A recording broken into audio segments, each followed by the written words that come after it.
అందరికీ నమస్కారం.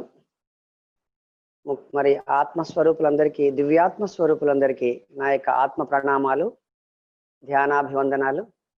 మరి ముందుగా మనందరి గురువైన జగద్గురువైన బ్రహ్మర్షి పితామహ బ్రహ్మర్షి పితామహ పత్రి గారికి నా యొక్క శతకోటి ఆత్మ ప్రణామాలు. మరి ఆధ్యాత్మికంగా ఎదగడానికి మరి పిఎస్ఎస్ఎం ద్వారా నేను ఎంతో అద్భుతమైన ఆత్మజ్ఞానాన్ని పత్రి గారి ద్వారా నేను పొందాను. ఈరోజు నాకు ఈ అవకాశం రావడం, మీ అందరితో నేను కలుస్తూ మరి మాట్లాడుతూ నా యొక్క పాటలను, నా సంగీతాన్ని, నా గాత్రాన్ని వినిపిస్తూ నా అనుభవాన్ని మీతో పంచుకోవడానికి నేను ఎంతో ఆనందంగా నేను అనుభవిస్తున్నాను.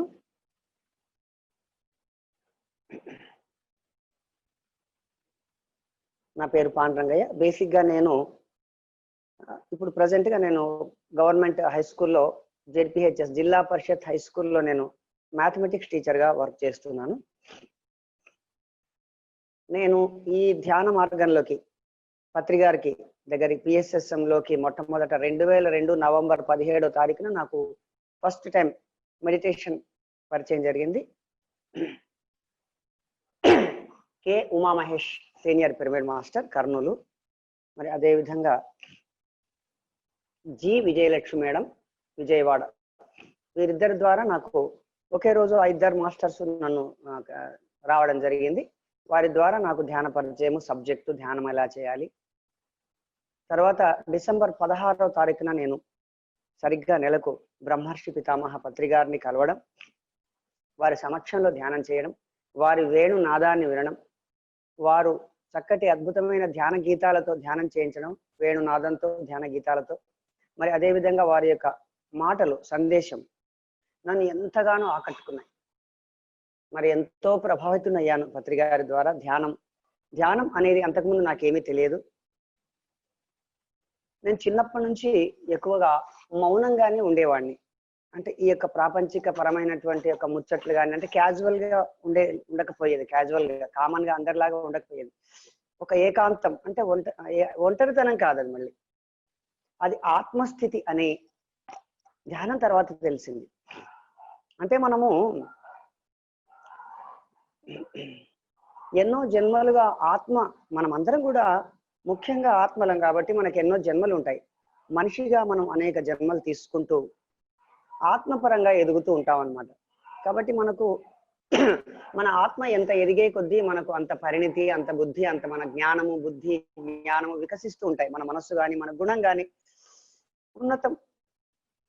ఉన్నతంగా వెళ్తూ ఉంటాయన్నమాట. మరి ప్రతిదీ పెరుగుతూ ఉంటుంది. సృష్టిలో ఏది కూడా వెనక్కి వెళ్ళడం అనేది ఉండదు.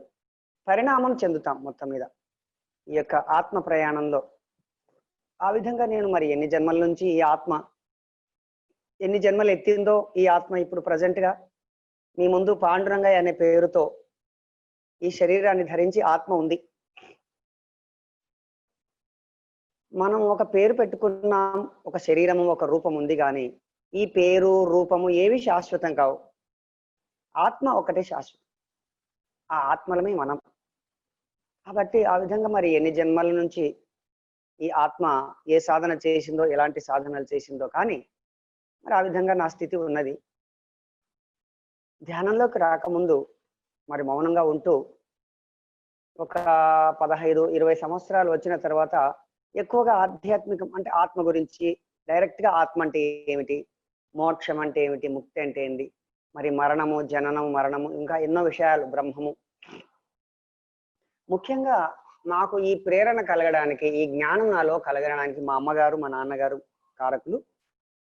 మరి ఇంకొక విశేషం ఏంటంటే, ఒక గొప్ప తత్వవేత్త, ఆ తత్వవేత్త ఇంట్లోనే నేను పుట్టడం జరిగింది.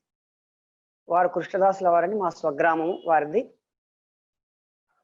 అనుకోని పరిస్థితుల్లో మా నాన్నగారి తండ్రిని వారు పెంచుకున్నారు. అలా ఆ వారింట్లోని నా నాన్నగారు పుట్టడం, నేను పుట్టడం, తద్వారా వారు ధ్యానం చేశారు.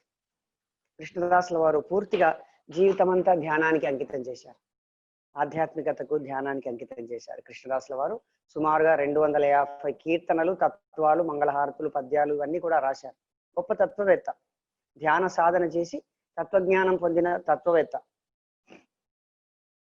వారు ఈ దేహమే దేవాలయము, జీవుడే దేవుడు, ఆత్మే పరబ్రహ్మ అని అనుభవపూర్వకంగా తెలుసుకున్నారు. జీవితం అంతా ధ్యాన సాధన చేశారు. కానీ వారు ధ్యానం చేసినట్టు నాకు తెలియదు. వారి పుస్తకాల్లో, వారి పాటలలో, వారు రాసినటువంటి కీర్తనలో ధ్యానం అనే పేరు విన్నాను, చిన్నప్పటి నుంచి చదివాను. కానీ ధ్యానం ఎలా చేయాలో తెలియదు. చూడండి, పత్రికారు వచ్చి మరి మా తాతగారు రాశారు, ధ్యానం చేయమని ఎవరికి బోధించలేదు. వారు ఏం చేశారో వారు వారి రీతిలో వారు చేశారు. కానీ పత్రికారు అది అది ముయ్యి, అది అది ముయ్యి, దీని మీద ముయ్యి, ఆ దాంట్లో వాటర్ ఇక్కడ తీసుకురా, ఆ గ్లాస్ ఇక్కడ తెచ్చిపెట్ట, ఈడ స్టోల్.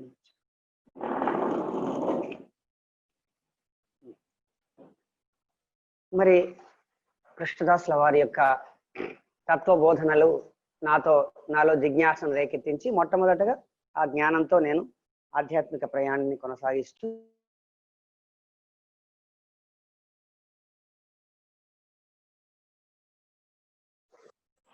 మరి ఇంకా తెలుసుకోవాలనే జిజ్ఞాసతో ఎన్నో ఆధ్యాత్మిక సంస్థలలో తిరగడం, వాటికి సంబంధించిన పుస్తకాలు చదవడం, అంటే స్వామి సుందర చైతన్యానంద అనవచ్చు, గణపతి సచ్చిదానంద స్వామి వారు కానీ, బ్రహ్మకుమారిస్ కానీ, ఇంకా ఇతరత్ర ఎన్నో, రామకృష్ణ పరమహంస, మరి వివేకానందుడు, ఇతరత్ర బ్రహ్మంగారు, వీరబ్రహ్మేంద్ర స్వామి, ఇంకా కొన్ని ఆధ్యాత్మిక పరమైనటువంటి పుస్తకాలు చదవడం, తెలుసుకోవాలని వారిని వీరిని కలుస్తూ అలా నాకు సుమారు అంటే 2002 వరకు ఆ విధంగా నేను ఆధ్యాత్మిక ప్రయాణం చేస్తూ చివరికి పత్రికారి దగ్గరికి వచ్చిన తర్వాత ధ్యానం ప్రారంభించిన తర్వాత ధ్యానం చేస్తూ మరి ఎంతో అద్భుతమైన జ్ఞానాన్ని పొంది అన్ని ప్రశ్నలకు సమాధానాలు దొరకడం ప్రారంభించాయి. ధ్యానం ద్వారా ఎంతో జ్ఞానం, ఆత్మజ్ఞానాన్ని పొందడం జరిగింది. మరి ముఖ్యంగా పత్రికారి బోధనలు 40 రకాల కాన్సెప్ట్స్ ఉన్నాయి పత్రికారి తెలుగులో. అవి ఇంగ్లీష్లో కూడా ఉండవచ్చు, బహుశా ట్రాన్స్లేట్ చేశారు. కానీ ముక్తి మార్గం అని, వాక్షేత్రం అని, ఇట్లా రకరకాల 40 రకాల క్యాసెట్లు మళ్ళీ ముఖ్యంగా వీరబ్రహ్మేంద్ర స్వామి బోధనలు, గురువాణి, ఎంతగానో ఆకట్టుకున్నాయి ఆ గురువాణి పద్యాలు. అందులో ఎంతో అద్భుతమైన ఆత్మజ్ఞానం ఉంది. మరి వేమన పద్యాలు, భజగోవింద శ్లోకాలు, భగవద్గీత శ్లోకాలు, మరి అన్నమాచార్య కీర్తనలు, మరి సినిమాలో కూడా కొన్ని అద్భుతమైనటువంటి ఆధ్యాత్మిక గీతాలు, ఇవన్నీ కూడా వింటూ పత్రికారు సూచించిన పుస్తకాలు చదువుతూ మరి ప్రారంభంలో ప్రతి పౌర్ణమికి ధ్యానం చేసేది. పత్రికారులతో ట్రెక్కింగ్స్ వెళ్ళేది 2002 నుంచి 2010-11 వరకు దాదాపుగా. మరి పత్రికారు ఎన్నోసార్లు నాతో పాటలు పాడించుకున్నారు. ఆ విధంగా మరి ధ్యానంలో నేను స్థితమయ్యాను. ఇంకా ఆ తర్వాత మరి పత్రికారి యొక్క ఆ బోధనలు, ఆ పుస్తకాలు చదవడం, ఆ తర్వాత నేను పొందిన జ్ఞానాన్ని మరి ధ్యాన ప్రచారానికి, మరి అంతకుముందే నాకు ఒక చక్కటి అద్భుతమైన గొంతు భగవంతుడు పూర్వజన్మ పుణ్యమనండి, సాధననండి, నాకు ఒక గాత్రాన్ని, ఒక చక్కటి పాడేటటువంటి గొంతును, సంగీత జ్ఞానాన్ని నేను పుట్టుకతోనే తీసుకురావడం జరిగింది. చూడండి, అంటే అలా వస్తుందంటే దానికి కారణం మన గత జన్మలే. గత జన్మలు ఉన్నాయని అనుకోవడానికి ఇది ఒక కారణం, ఇదొక రుజువు అనుకోవాలి మనం. ఎందుకంటే అందరికీ చక్కటి గొంతులు ఉండవు కదా. మనకు ఉంది అంటే, ఎవరికైనా చక్కని గొంతు భగవంతుడు ప్రసాదించాడు అంటే అతడు గత జన్మలో ఏదో ఒక సాధన చేసి ఉంటాడు తప్పకుండా. లేకపోతే ఆ గాత్రం కానీ, ఒక చక్కటి సంగీత జ్ఞానం కానీ, గాత్రం కానీ రాదు. కాబట్టి మనకి ఏది లేకపోతే దాని కొరకై మనం ఈ జన్మలో సాధన చేయాలి. మొత్తం మీద దీన్ని బట్టి మనకు తెలిసింది ఏంటంటే, అనేక జన్మలు ఉన్నాయి మనకనేది తెలుస్తుంది మనిషి. మరి ఆ విధంగా నా గురించి నేను ఇంకా ముగిస్తాను. ఏంటంటే, ఆ విధంగా నేను 2002లో ప్రవేశించి మరి ధ్యాన గీతాలు పాడుతూ మరి 2003లో పత్రికారు డైరెక్ట్గా ఒరే నువ్వు జీవితాంతం పాడుతూనే ఉండు అన్నారు. అంటే నా జీవిత లక్ష్యము నేను పుట్టడానికి కారణము అంటే ఈ జీవితంలో నా యొక్క పాత్ర. ఈ జీవితం ప్రతి ఒక్క జీవితం ఒక నాటక రంగం. అది ఈ ప్రపంచమే పెద్ద నాటక రంగం. అందులో మనం పాత్రలం. ప్రతి మనిషి కూడా ఒక పాత్ర. ఊరికే ఎవరు పుట్టలేదు. ఊరికే జీవించడానికి ఏదో తిని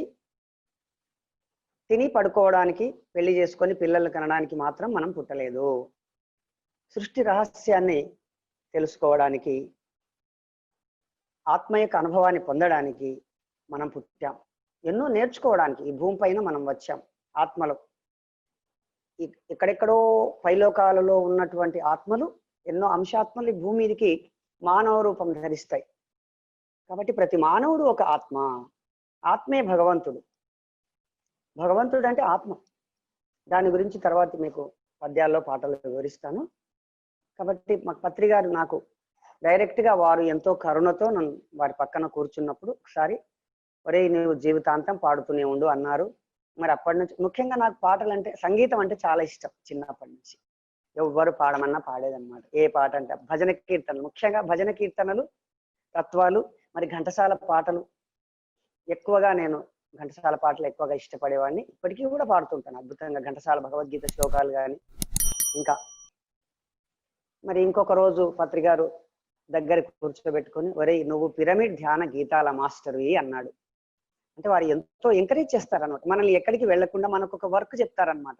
అంటే ఏదో బిరుదిచ్చి మనల్ని ఏదో పొగిడినట్టు కాదు, లేకపోతే మనం ఉబ్బిపోతామని మనల్ని పైకి ఎత్తించడం కాకుండా మనల్ని ఎంకరేజ్ చేయడం. అది అంటే మనం వర్క్ చక్కగా చేయడానికి అనమాట. ఒక గిఫ్ట్ లాగా, ఒక చిన్న పిల్లవాడికి ఏదో గిఫ్ట్ ఇస్తే చక్కగా చదువుకుంటున్నట్టు ఒక పిరమిడ్ ధ్యాన గీతాల మాస్టర్ అనేవారికి మనకు ఒక ఎంతో ఆనందం కలుగుతుంది. అబ్బా, గురువు గారి చేత మనం శభాష్ అనిపించుకున్నాను. జగద్గురువు వారు మరి పిరమిడ్ ధ్యాన గీతాల మాస్టర్ అని ఎవరికి ఇవ్వలేదు. అంటే మరి అంత చక్కటి ఒక పేరు, ఒక బిరుదు అనుకోండి, ఒక అవార్డు అనుకోండి, పత్రికారి ద్వారా పొందడం నేను ఎన్నో జన్మల పుణ్య ఫలంగా భావిస్తున్నాను. పిరమిడ్ ధ్యాన గీతాల మాస్టర్.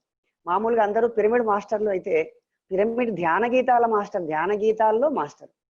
అంటే ధ్యాన గీతాలు పాడడంలో ఒక నిష్ణాత, ఒక నేర్పరితనం, ఒక స్కిల్ పొందడం అనేటువంటిది మరి ఈ జన్మలో జరుగుతుంది. అంటే అలా ఇవ్వడం వల్ల నేను పొందుతూ ఉన్నాను. సార్ ఎప్పుడైతే నాకు పిరమిడ్ ధ్యాన గీతాల మాస్టర్ అని ఇచ్చారో ఇంకా నా పైన బాధ్యత పెరిగింది. నేను ఏదో పాడినందుకు కాకుండా అలా ఇవ్వడం వల్ల మరి నేను ఇంకా పాడాలి, పాడుతూ మాస్టర్గా నిలవాలి మనం అనేటువంటిది మరి నాకు కలిగింది. అప్పటి నుంచి ఇంకా విడవకుండా నేను ఎన్నో ధ్యాన గీతాలు, ఎన్నో వేల సభలలో వేల సార్లు పాడుతూ ఎంతో ఆత్మజ్ఞానాన్ని నేను అందరికీ పాటల ద్వారా అందిస్తూ అందరూ ఆనందిస్తూ ఉంటే నేను వారి ఆనందంలో నేను కూడా ఆనందపడుతూ, మరి నేను ధ్యానంలో పాడుతున్నప్పుడు ఎంతో మంది ధ్యాన అనుభవాలు పొందారు. మాస్టర్స్ కనిపించడము, థర్డ్ ఐ విజన్స్ కానీ, ఎనర్జీ పాస్ కావడం కానీ, మరి హీలింగ్ జరగడం కానీ, ఇలా ఎన్నో రకాల అనుభవాలు అయితే తప్పకుండా పొందడం జరిగింది. మరి ముఖ్యంగా మనకు ధ్యానం గురించి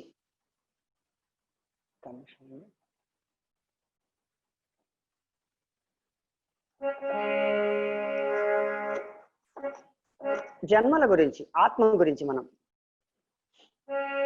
ఆత్మ ఉన్నది ఆత్మయే భగవంతుడు. ముఖ్యంగా భగవంతుని గురించి మనం ముందుగా తెలుసుకోవాలి. అందరికీ కూడా ఇదే ప్రశ్న, భగవంతుడు అంటే ఎవరు? చిన్నప్పటి నుంచి మనము దేవాలయానికి వెళ్ళి మరి మొక్కుతాం. ఒక దేవాలయంలో, మన భారతదేశంలో అయితే ఎక్కువగా దేవాలయాలు, హిందూ సంప్రదాయం ప్రకారం దేవాలయాలు కట్టించారు, అందులో విగ్రహాలు ఉంటాయి. మరి విగ్రహాలు ఎందుకు పెట్టారంటే మన పూర్వీకులు ఏదో ఒక కారణం చేత పెట్టారు. అంటే ఈ దేహమే దేవాలయం, మనమే దేవుళ్ళం, ఈ జీవుడే దేవుడు. అది అర్థం కావడం కొరకు అలా దేవాలయాలను కట్టించారన్నమాట. కాబట్టి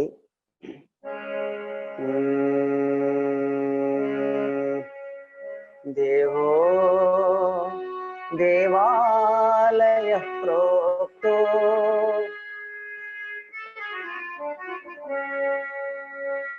జీవో దేవ సనాతనః. देहो देवालय प्रोक्तो जीवो देवः सनातनः त्यजेदज्ञान निर्माल्यं सोऽहं भावेन पूजयेत् सोऽहं भावेन पूजयेत्. ఈ శ్లోకము మనకు ఉత్తర గీతలో వస్తుంది. ముఖ్యంగా మనం ఉత్తర గీత గురించి చెప్పుకోవాలి. బ్రహ్మర్షి పత్రి గారే ఈ యొక్క ఉత్తర గీత పుస్తకాన్ని వెలుగులోకి తీసుకురావడం జరిగింది. మనకి ఎన్నో తెలియని ఇంకా ఆధ్యాత్మిక గ్రంథాలను వారు వెలుగులోకి తీసుకొచ్చారు, ఇంకా తీసుకొస్తూనే ఉన్నారు. మరుగున పడి ఉన్న సత్యాలను బ్రహ్మర్షి పత్రి గారు వెలుగులోకి తీసుకొస్తూ అందరికీ అందిస్తున్నారు. ఎవరికి ఆ అర్హత ఉందో, ఎవరికి ఆ జిజ్ఞాస ఉందో, ఎవరు పరిణితి చెందారో వారు ఆ జ్ఞానాన్ని అందుకుంటూ మరి ఆత్మ ఇంకా ఎదుగుతున్నారు ఈ జన్మలో. ఇదంతా భగవంతుని యొక్క సృష్టి పరిణామ క్రమంలో ఇదొక భాగం. అంటే మహానుభావులు ఎంతో పూర్ణాత్మలు, ఉన్నతాత్మలు ఈ భూమి పైన జన్మించడం, భగవద్గీతలో చెప్పినట్టుగా యదా యదా హి ధర్మస్య గ్లానిర్భవతి భారత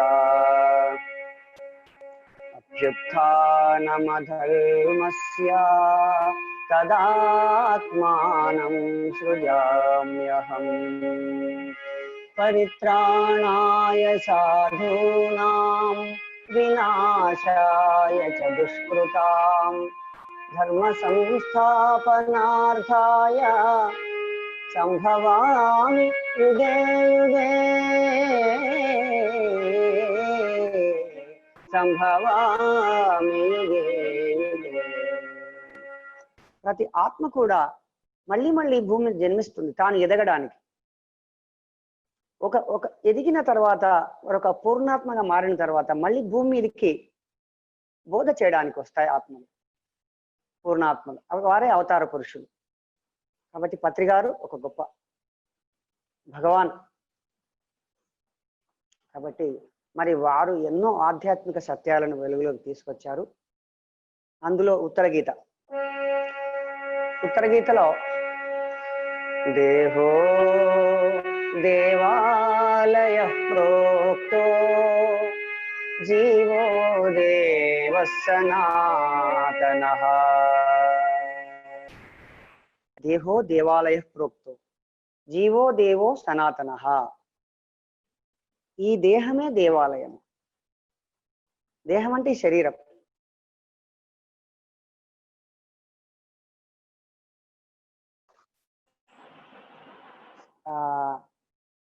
సార్ ఒక్క నిమిషం, నేను మా పాప వాళ్ళకి లింక్ పంపించలేదు సార్, మర్చిపోయాను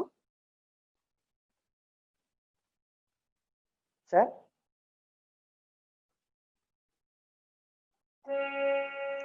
దేహో దేవాలయ ప్రోక్తో జీవో దేవః సనాతనః త్యజేదజ్ఞాన నిర్మాల్యం సోహం భావేన పూజయేత్ సోహం భావేన పూజయేత్. నేను వాళ్ళకి లింక్ పంపించి మళ్ళీ వస్తాను sir. Sorry for the interruption.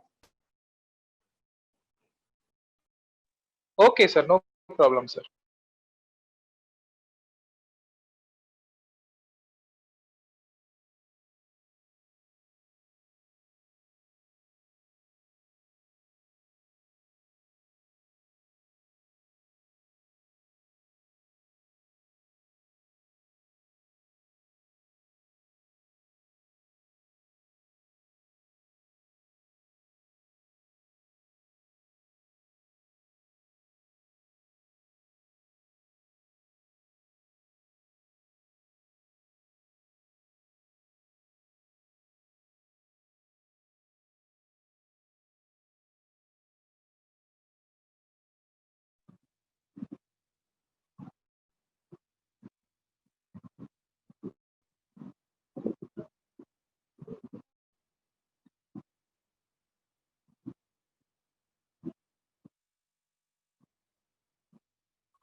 వాళ్ళ ఇంట్లో నెట్వర్క్ రాకపోతే నేను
మాస్టర్స్ అందరూ మెడిటేషన్ లో కూర్చోండి. Just be with your natural breathing.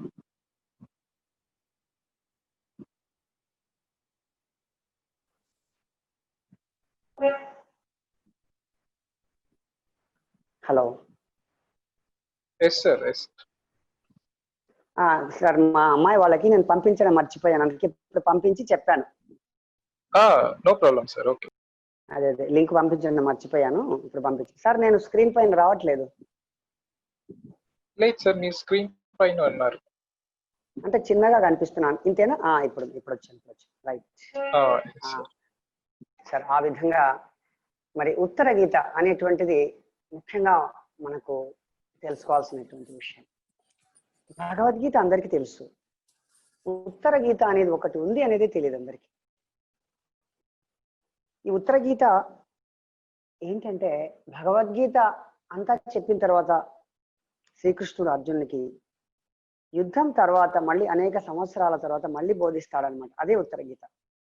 అంటే భగవద్గీత తర్వాత ఉత్తర గీత వచ్చింది. మరి ఆ ఉత్తర గీతలో అంతా ధ్యానం గురించి ఉంది. ఈ శ్లోకము ఉత్తర గీతలోది. దేహో దేవాలయ ప్రోక్తో జీవో దేవ సనాతనః త్యజేదజ్ఞాన నిర్మాల్యం సోహం భావేన పూజయేత్ సోహం భావేన పూజయేత్. దేహో దేవాలయ ప్రోక్తో అంటే ఈ దేహమే దేవాలయము అని చెప్పబడింది. జీవో దేవో సనాతనః, సాక్షాత్ సనాతనుడైన భగవంతుడే, ఈ దేహంతో కూడి ఉన్న జీవుడే భగవంతుడు. ఈ దేహంలో ఉన్నటువంటి జీవుడే భగవంతుడు. భగవంతుడు అంటూ వేరే ఒక్క దగ్గర లేడు అనేది మనము తెలుసుకోవాల్సిన విషయం. భగవంతుడు ఒక చోట స్థిరంగా లేడు, అంతటా నిండి ఉన్నాడు. ఎలా ఉన్నాడంటే, నేను నీవనరానిది నీ నా మధ్యాతనే తనది ఎంతో వింతయున్నది పారా బ్రహ్మాంతంతయనరానిది అంత ఇంత నరానిదై జగమంతటను పరిపూర్ణమై బహిరంతరముల నిండి సర్వనియంతయై విశ్రాంతమైనది ఎంతో వింతయున్నది పారా బ్రహ్మాంతంతయనరానిది. మరి అంతటా అణువణువున నిండి ఉన్నటువంటిది ఆ పరమాత్మ స్వరూపం, ఆ శక్తి. ఆ శక్తిలోనే మనం అందరం ఉన్నాం. ఆ శక్తి మన లోపల ఉంది, బయట ఉంది, లోపల ఉంది, అంతటా ఉందండి. సముద్రంలో చేప పిల్ల ఏ విధంగా అయితే ఉందో ఆ విధంగా మనము ఆ శక్తిలో ఉన్నాము. చేపపిల్ల సముద్రంలో ఉంటుంది. సముద్రం ఎక్కడా అని వెతుకుతుంటుంది అనమాట. అలా ఉంది మానవుడి పరిస్థితి. భగవంతుడు ఎక్కడా అని భగవంతుని లోపలే మనం ఉన్నాం. భగవంతుడే, అంతా భగవంతుడే, ఉన్నదంతా భగవంతుడే. సర్వం కల్విదం బ్రహ్మ. ఆ భగవంతుడు ఈ రూపం, ఒక రూపం ధరించాడు. ఇదొక జగన్నాటకం. ఇది అంత ఈజీగా అర్థమయ్యేది కాదు విషయం. ఎంతో సాధన చేయాలి, పుస్తకాలు చదవాలి, ధ్యాన సాధన చేయాలి, ముందుగా తెలుసుకోవాలి. నేను ఈనాడు మీకు ఇచ్చేది ఇన్ఫర్మేషన్ మాత్రమే. ఇది ఎప్పటికీ ఇన్ఫర్మేషనే. స్వయంగా అనుభూతి చెందాలి ధ్యాన సాధన ద్వారా.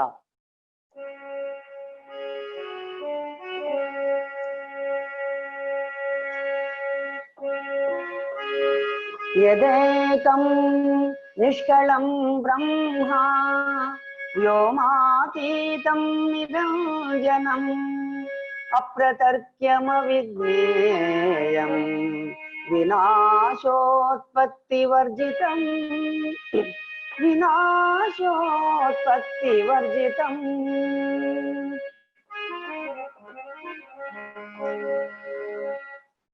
ఏదైతే ఒక్కటిగా ఉన్నదో, కళలు లేకుండా ఉందో, మరి ఆకాశానికంటే అతీతమైనది.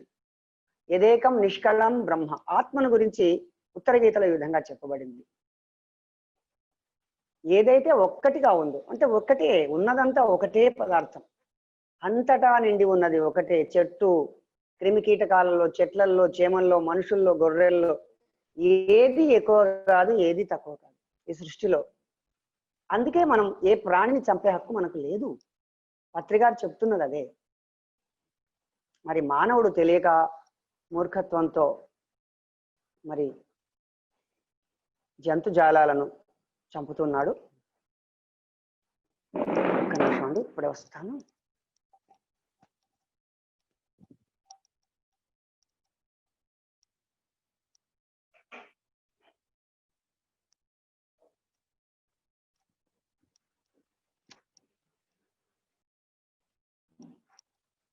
ఏ ప్రాణిని కూడా హింసించే హక్కు మనకు లేదు. ఎవరికి? మానవునికి. ముఖ్యంగా హింస చేస్తున్నది మానవుడే ఈ ప్రపంచంలో.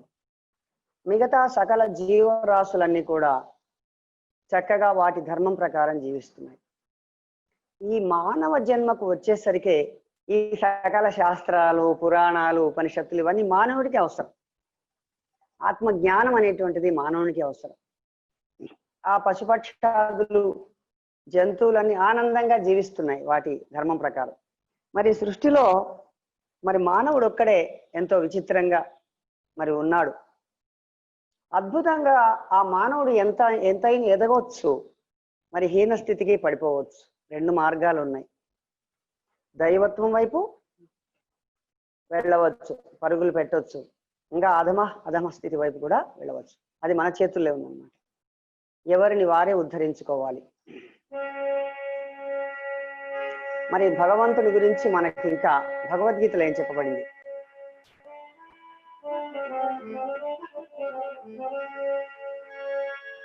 ఈశ్వర సర్వభూతానాం హృద్దేశేర్జున తిష్ఠతి భ్రామయన్ సర్వభూతాని యంత్రారూఢాని మాయయా.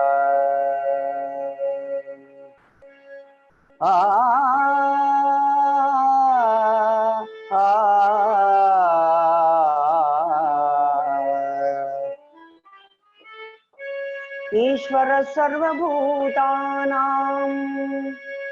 ఈశ్వరుడు సర్వభూతాలలో ఉన్నాడు, అన్ని భూతాలలో నిండి ఉన్నాడు. హృద్దేశేర్జున తిష్ఠతి. ఆ హృదయంలో తిష్ట వేసుకొని ఉన్నాడు. భ్రామయన్ సర్వభూతాని యంత్రారూఢాని మాయయ. మాయ చేత ఒక జంత్రగాడు బొమ్మలను ఆడించు రీతిగా ఆ భగవంతుడు అందరినీ ఆడిస్తున్నాడు. మరి ఇంకా ఆత్మ గురించి ఇంకా భగవద్గీతలో ఏం చెప్పబడింది?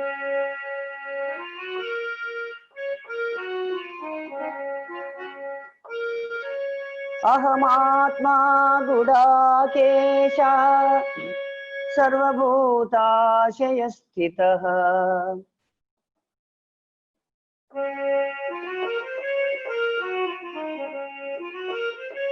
అహమాత్మా గుడాకేశ సర్వభూతాశయ స్థితః అహమాదిశ్చ మధ్యం చ భూతానామంత ఏవ చ.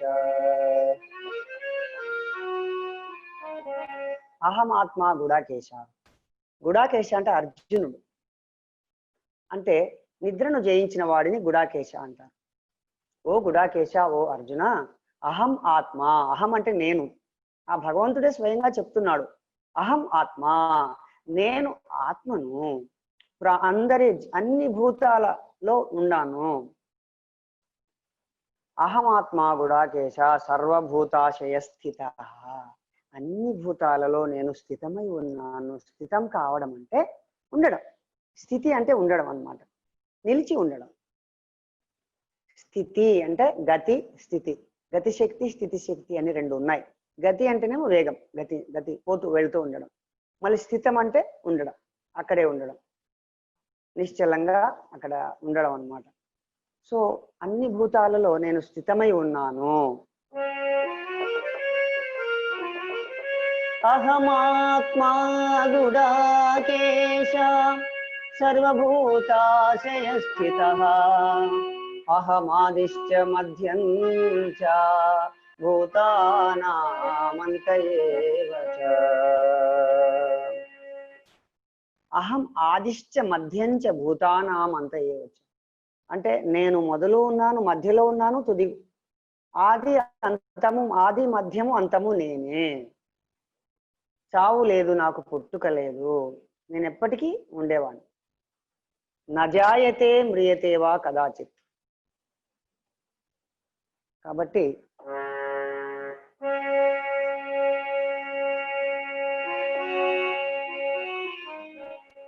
మరి భగవంతుని కొరకు మానవుడు ఎక్కడో బయట వెతుకుతున్నాడు. ఆ విషయాన్ని మనకు ఉత్తర గీతలో ఈ విధంగా చెప్తారు.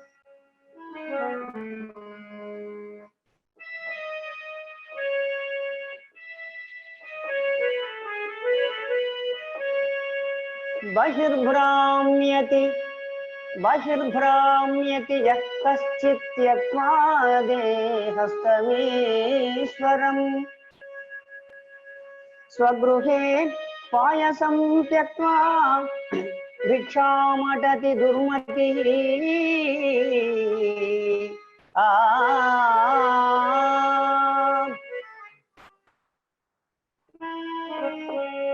బహిర్భ్రామ్యతి. బహిర్భ్రామ్యతి, బహిర్ అంటే బయట, భ్రామ్యతి అంటే తిరుగుతున్నాడు. ఆ భగవంతుని కొరకు, భగవంతుని తెలుసుకోవాలని బయట వెతుకుతున్నాడు. ఈ రెండు కళ్ళతో విగ్రహాల్లో భగవంతుడు ఉన్నాడనో, నదులలో ఉన్నాడనో, చెట్లలో ఉన్నాడనో, పుణ్యక్షేత్రాలలో ఉన్నాడనో, బయట మొత్తం మీద ఈ కళ్ళతో. సో భగవంతుడు ఈ భౌతిక నేత్రాలకు కనిపించడు. మనస్సు ద్వారా ఊహించలేము, మాటలలో చెప్పలేము, ప్రమాణాల ద్వారా భగవంతుణ్ణి నిరూపించలేము, మాటల్లో చెప్పలేము. భగవంతుడే స్వయంగా చెప్పాడు, యదేకం నిష్కళం బ్రహ్మ వ్యోమాతీతం నిరంజనం అప్రతర్క్యం అవిజ్ఞేయం వినాశోత్పత్తి వర్జితం. అంటే జనన మరణాలకు అతీతమైంది ఆత్మ. అది చావదు, పుట్టదు, ఎప్పటికీ ఉంటుంది. ఆత్మ అవినాశి. ఈ శరీరమే నశిస్తుంది. ఈ కనిపించే శరీరము ఇప్పుడు ఉంటుంది, కొంతకాలానికి ఉండదు. మనం అందరం అది ముఖ్యంగా గుర్తుంచుకోవాలి. మృత్యువుని గురించి తెలుసుకోవాలి ఫస్ట్. ఆత్మ మరి జననము, మరణము, పునర్జన్మ, మళ్ళీ జన్మించడము, కర్మ సిద్ధాంతము, వీటి గురించి మనం బాగా తెలుసుకోవాలి.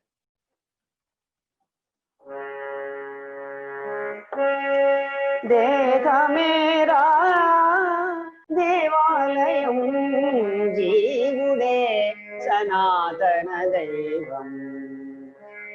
దేహమేరా దేవాలయం జీవుడే సనాతన దైవం. ఈ దేహమే దేవాలయం. దేవాలయం అంటే దేవుడు ఉండే చోటు. దేవుడు ఎవరై అంటే ఆత్మ, ఆత్మయే దేవుడు. దేవుడు అనే పదం ఎలా వచ్చింది, దైవత్వము దేవుడు ఎలా వచ్చింది అంటే దివి అనే పదం నుంచి వచ్చింది. భూమి అంటే ఈ భూమి, ప్రపంచం, భౌతిక ప్రపంచం, పంచభూతాలతో నిర్మితమైనటువంటి ఈ భౌతిక ప్రపంచం. మరి దివి అంటే ఆత్మలు ఉండే లోకాలను దివి అంటారు. భువి దివి. అందుకే అన్నారు ఒక పాట, సినిమా పాటలో ఒక కవీశ్వరుడు, దివి నుండి భువికి దిగి వచ్చే పారిజాతమే నీవై నీవై. కాబట్టి దివి అంటే పైన ఉన్న లోకాలు, కింది లోకాలను, ఈ భూమిని, భూలోకాన్ని భువి అంటారు. భూలోకము, భువర్లోకము, సువర్లోకము, పై లోకాలు ఉన్నాయి. భూమి తర్వాత ఇంకా పైన ఉన్నత లోకాలు ఉన్నాయన్నమాట. ఎన్నో లోకాలు, కొన్ని కోట్ల లోకాలు ఉన్నాయి, ఎన్నో లోకాలు ఉన్నాయి. సృష్టిలో అనంత లోకాలు, అనంతం, సృష్టి అనంతం. అందుకే అనంతుడు అన్నారు భగవంతుని. ఇన్ఫినిటివ్, ప్రతిదీ infinitive, everything is infinitive. First శూన్యము, ఆత్మ అంటే శూన్యము. కాబట్టి దివి అంటే ఆత్మలు ఉండే లోకాలు, పై లోకాలు. ఆత్మలు ఎక్కడుంటాయి అంటే పైన ఉంటాయి. భూమి మీదకి వస్తే ఒక శరీరాన్ని ధరిస్తాయి. ఈ భూలోకంలో ఈ భౌతిక శరీరంతో ఉంటాయి ఆత్మలు. మనం అందరం ఈ శరీరాన్ని వదిలిపెడితే ఆత్మలు వేరే లోకాలు, వేరే రూపాల్లో ఉంటాయి. ఏ రూపమైనా ధరించవచ్చు ఆత్మ. కానీ భూలోకంలో మాత్రం ఈ రూపమే, భౌతికమైనటువంటి ఈ దేహము, ఈ శరీరము, కండ్లు, చెవులు, ముక్కు, ఈ పంచేంద్రియాలు, కర్మేంద్రియాలు, జ్ఞానేంద్రియాలు, ఇవన్నీ కూడా మనస్సు, బుద్ధి, ఇవన్నీ భగవంతుడు మనకిచ్చాడు. ఆత్మ లేకపోతే ఇవన్నీ పని చేయవు కదా. ఆత్మ అనేదే ఈ శరీరంలోంచి ఆత్మ వెళ్ళిపోతే, మనం ఏమంటాం, చనిపోయామంటాం, శవం అయిందంటాం. శవం మాట్లాడుతుందా, పాడుతుందా, ఫీలింగ్స్ ఉంటాయా? సంతోషం ఉండదు, దుఃఖం ఉండదు. శవము నిర్మల నిశ్చలంగా ఉంటుంది, అందులో ఆత్మ ఉండదు. కాబట్టి దీని గురించి మనం ఖచ్చితంగా తెలుసుకోవాలి, అనుభవించాలి, ఫస్ట్ వినాలి. జనన మరణాల గురించి తెలుసుకోవడమే ఆధ్యాత్మికత. ఆధ్యాత్మికత అంటే జననం మరణం. అసలు చావు అంటే ఏంటి, పుట్టుకంటే ఏంటి? పుట్టడం అంటే ఒక ఆత్మ పైలోకాలలో ఎక్కడో, ఏదో ఒక ఉన్నత లోకాలలో, ఎక్కడో లోకాల్లో పైన దివిలో ఉన్నటువంటి ఆత్మ, ఒక ఆత్మ. అది ఏ రకమైన ఆత్మ అయినా కావచ్చు. ఆత్మలు రకరకాల ఆత్మలు అంటే పరిణితి ప్రకారం, సీనియారిటీ ఆత్మలు. ఒక 50 జన్మలు ఎత్తి ఉండవచ్చు, అప్పుడే మొదటి జన్మలోకి రావచ్చు, 100 జన్మలు ఎత్తి ఉండవచ్చు. మరి గౌతమ బుద్ధుడు సుమారు తన 600 జన్మలు చూసుకున్నాడు. పత్రిక చెప్పారు, పుస్తకాల్లో కూడా ఉంది. గౌతమ బుద్ధుడు తాను ధ్యానంలో కేవలం ధ్యానం చేసి జ్ఞానం పొందారని చెప్తారు, కానీ ఇంకా బుద్ధుని గురించి చాలా విషయాలని మనం తెలుసుకోవాలి. 600 జన్మలు చూసుకున్నాడు.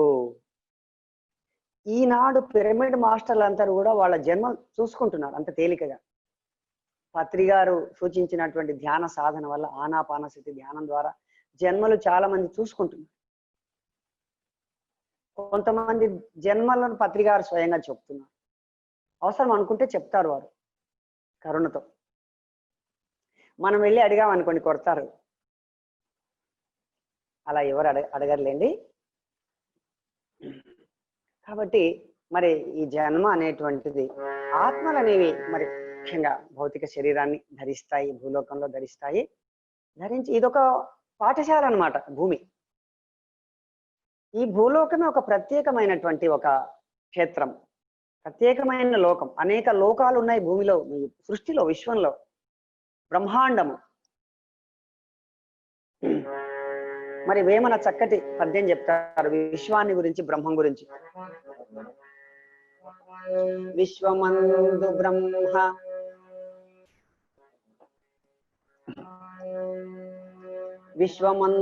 బ్రహ్మ విస్తరించుటగాక వేరే బ్రహ్మమనుచు వెదుకనేల తగిలియుండుగాది తనలోన బ్రహ్మము విశ్వదాభిరామ వినురవేమా. విశ్వం అంటే యూనివర్సల్, విశ్వం ఎంతో పెద్దది, అనంత విశ్వం.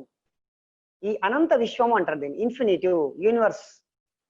బ్రహ్మ అంటే ఆత్మ, భగవంతుడు, పరబ్రహ్మ, ఇవన్నీ ఒకటే.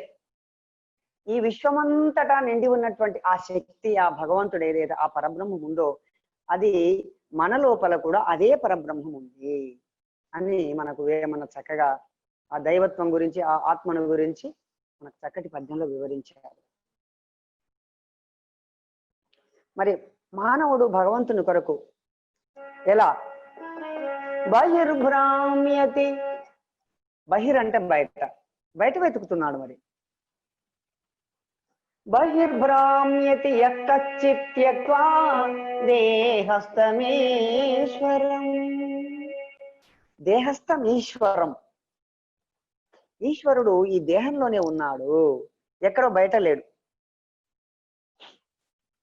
భగవంతుడు బయట లేడు, లోపలున్నాడు. మనం ముందుగా మన లోపలున్న దైవత్వాన్ని తెలుసుకుంటే బయట కూడా అంత భగవంతుడే. కనిపించేది భగవంతుడే, కనిపించని లోపలున్న దైవత్వం అంతా భగవంతుడే. కాకపోతే ఈ కనిపించే రూపాలు ఉండవు, మార్పు చెందుతాయి. సైన్స్ ప్రకారం కూడా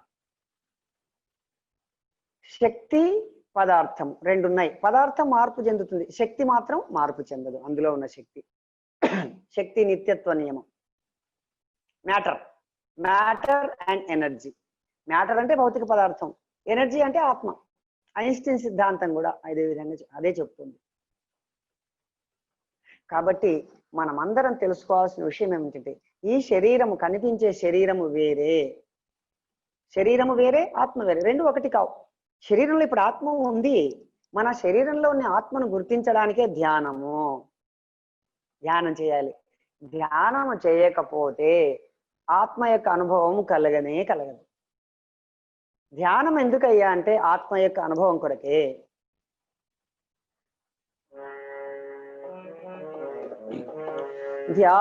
ధ్యానమొక్కటే రాజమార్గము, ధ్యానమొక్కటే రాజయోగము, ధ్యానమొక్కటే రాజమార్గము, ధ్యానమొక్కటే రాజయోగము. తోలు కనులు మూసి తాలోన చూసి మనస్సు మాపి తను మరచి తనలో తానిలుచు, ధ్యానమొక్కటే రాజమార్గము, ధ్యానమొక్కటే రాజయోగము. ధ్యానం ఒక్కటే రాజమార్గము, ధ్యానం ఒక్కటే రాజయోగము. ఎందుకంటే రాజు హెడ్ రాజ్యానికి, మరి ఈ సృష్టికి హెడ్ ఎవరై అంటే భగవంతుడు.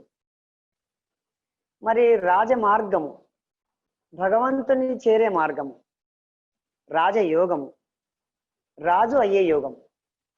అంటే మనం అందరం కూడా ఆ భగవత్ స్థితిని పొందాలి, భగవత్ తత్వాన్ని పొందాలి, ఆత్మతత్వాన్ని పొందాలి. అది దాని పేరే రాజయోగం. రాజు కావడం, ఈ సృష్టికి మనం యోగిరాజు కావడం. ప్రపంచానికి భౌతికంగా రాజు గొప్పవాడు, అయితే మరి ఆత్మపరంగా మనము రాజులం. ఆ విధంగా మరి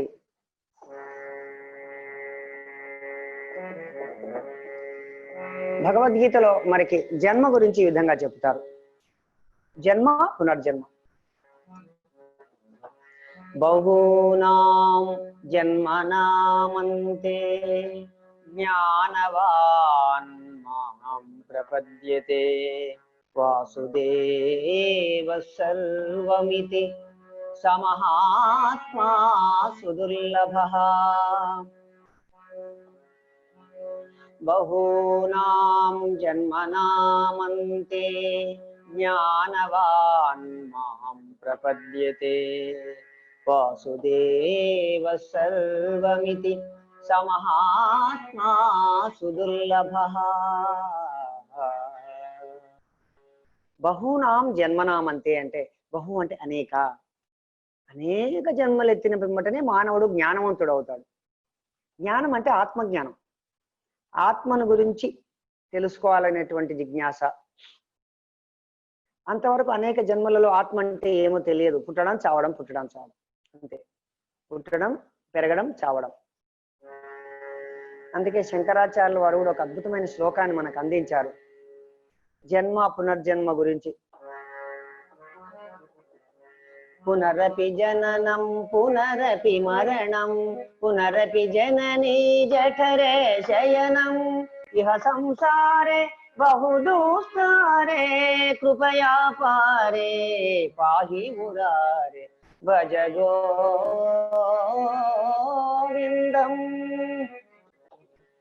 పునరపి జననం పునరపి మరణం, మళ్ళీ మళ్ళీ జన్మించడం, మళ్ళీ మళ్ళీ చావడం, పుట్టడం. పునరపి జననం, మళ్ళీ మళ్ళీ పుట్టడం, మళ్ళీ మళ్ళీ చావడం. అసలు చావు అంటే ఏమిటంటే చనుట, చనిపోవుట. అంటే చనడం అంటే వెళ్ళడం, వెళ్ళిపోవడం. ఎక్కడికి వెళ్తున్నాం?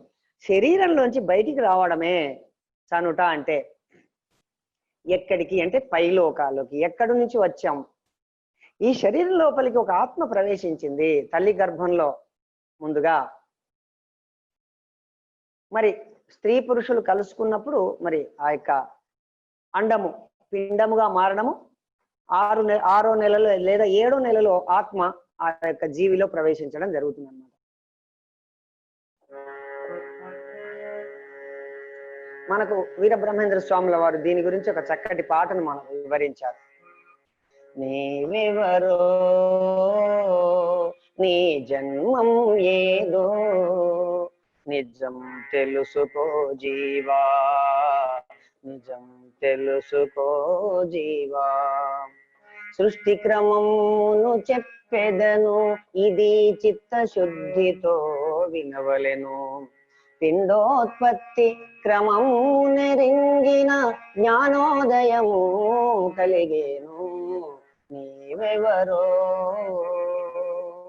నీ జన్మం ఏదో నిజం తెలుసుకో జీవా, నిజం తెలుసుకో జీవా. స్త్రీ పురుషుల సంయోగము పవిత్ర కార్యం వని భావించవలె. సత్సంతానము పొంది జాతికి సౌభాగ్యము చేకూర్చవలే. శుక్రశోణితములైదు దినములు నీటి బుడగవలే ఉండునులే. 10 రోజులకు కోడి గ్రుడ్డు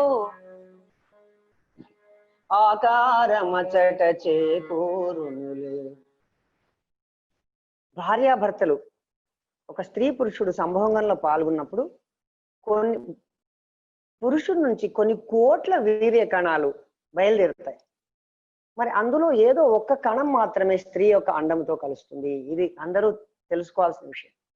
అంటే సుమారుగా 20 నుంచి 30 కోట్ల యొక్క కణాలు బయలుదేరి ఒకే ఒక కణం మాత్రం చేరుతుంది. అంటే మిగతా కణాలన్నీ కూడా చేరడానికి ప్రయత్నిస్తాయి, కానీ అందులో ఒకటి మాత్రమే వస్తుంది.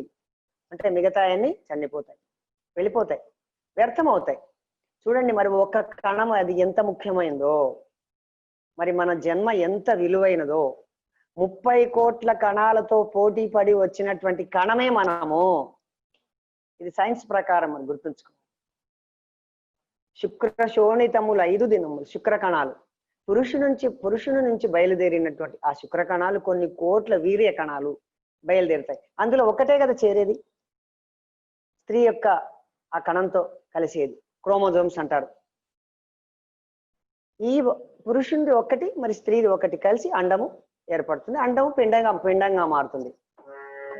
శుక్రశోణితములైదు దినములు నీటి బుడగవలే ఉండునులే.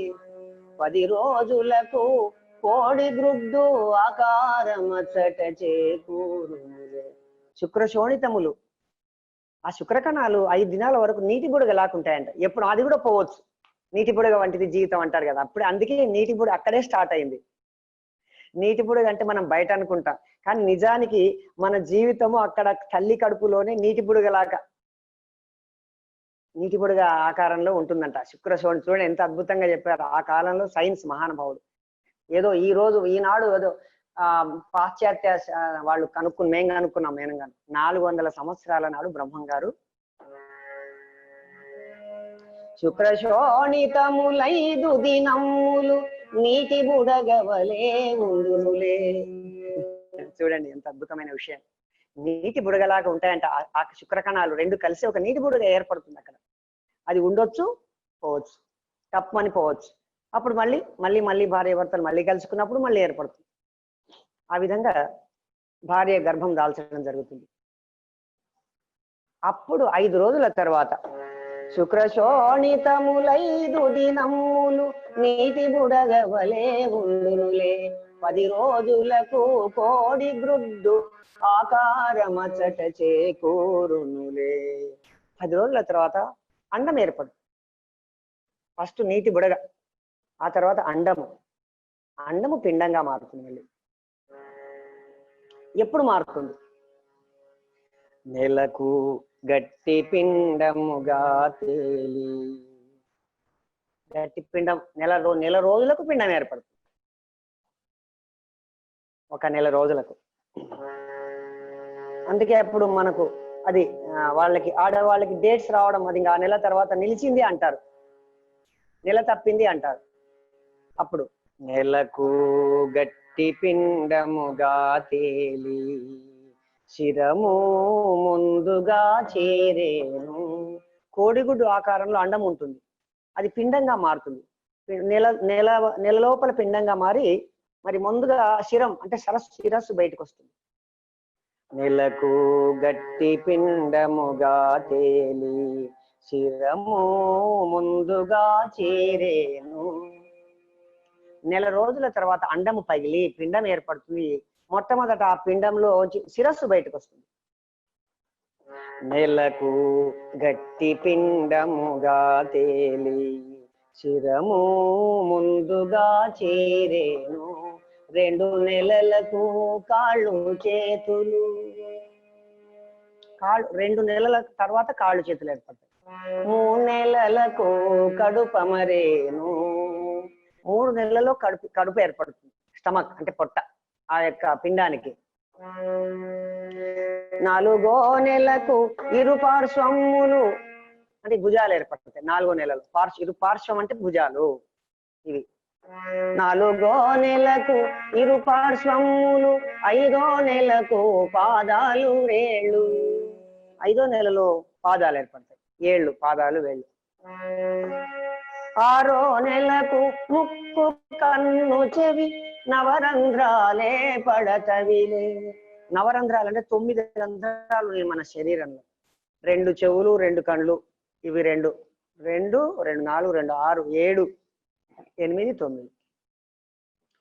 ఈ 2 కళ్ళు, 2 చెవులు, ఒక నోరు, 2, 2, 4, 5, మరి బొడ్డు దగ్గర 6, ముక్కు 7, మరి మిగతా 2 అందరికి తెలుసు, కింది భాగంలో ఉండేటటువంటి నవరంధ్రాలు, 9 రంధ్రాలు.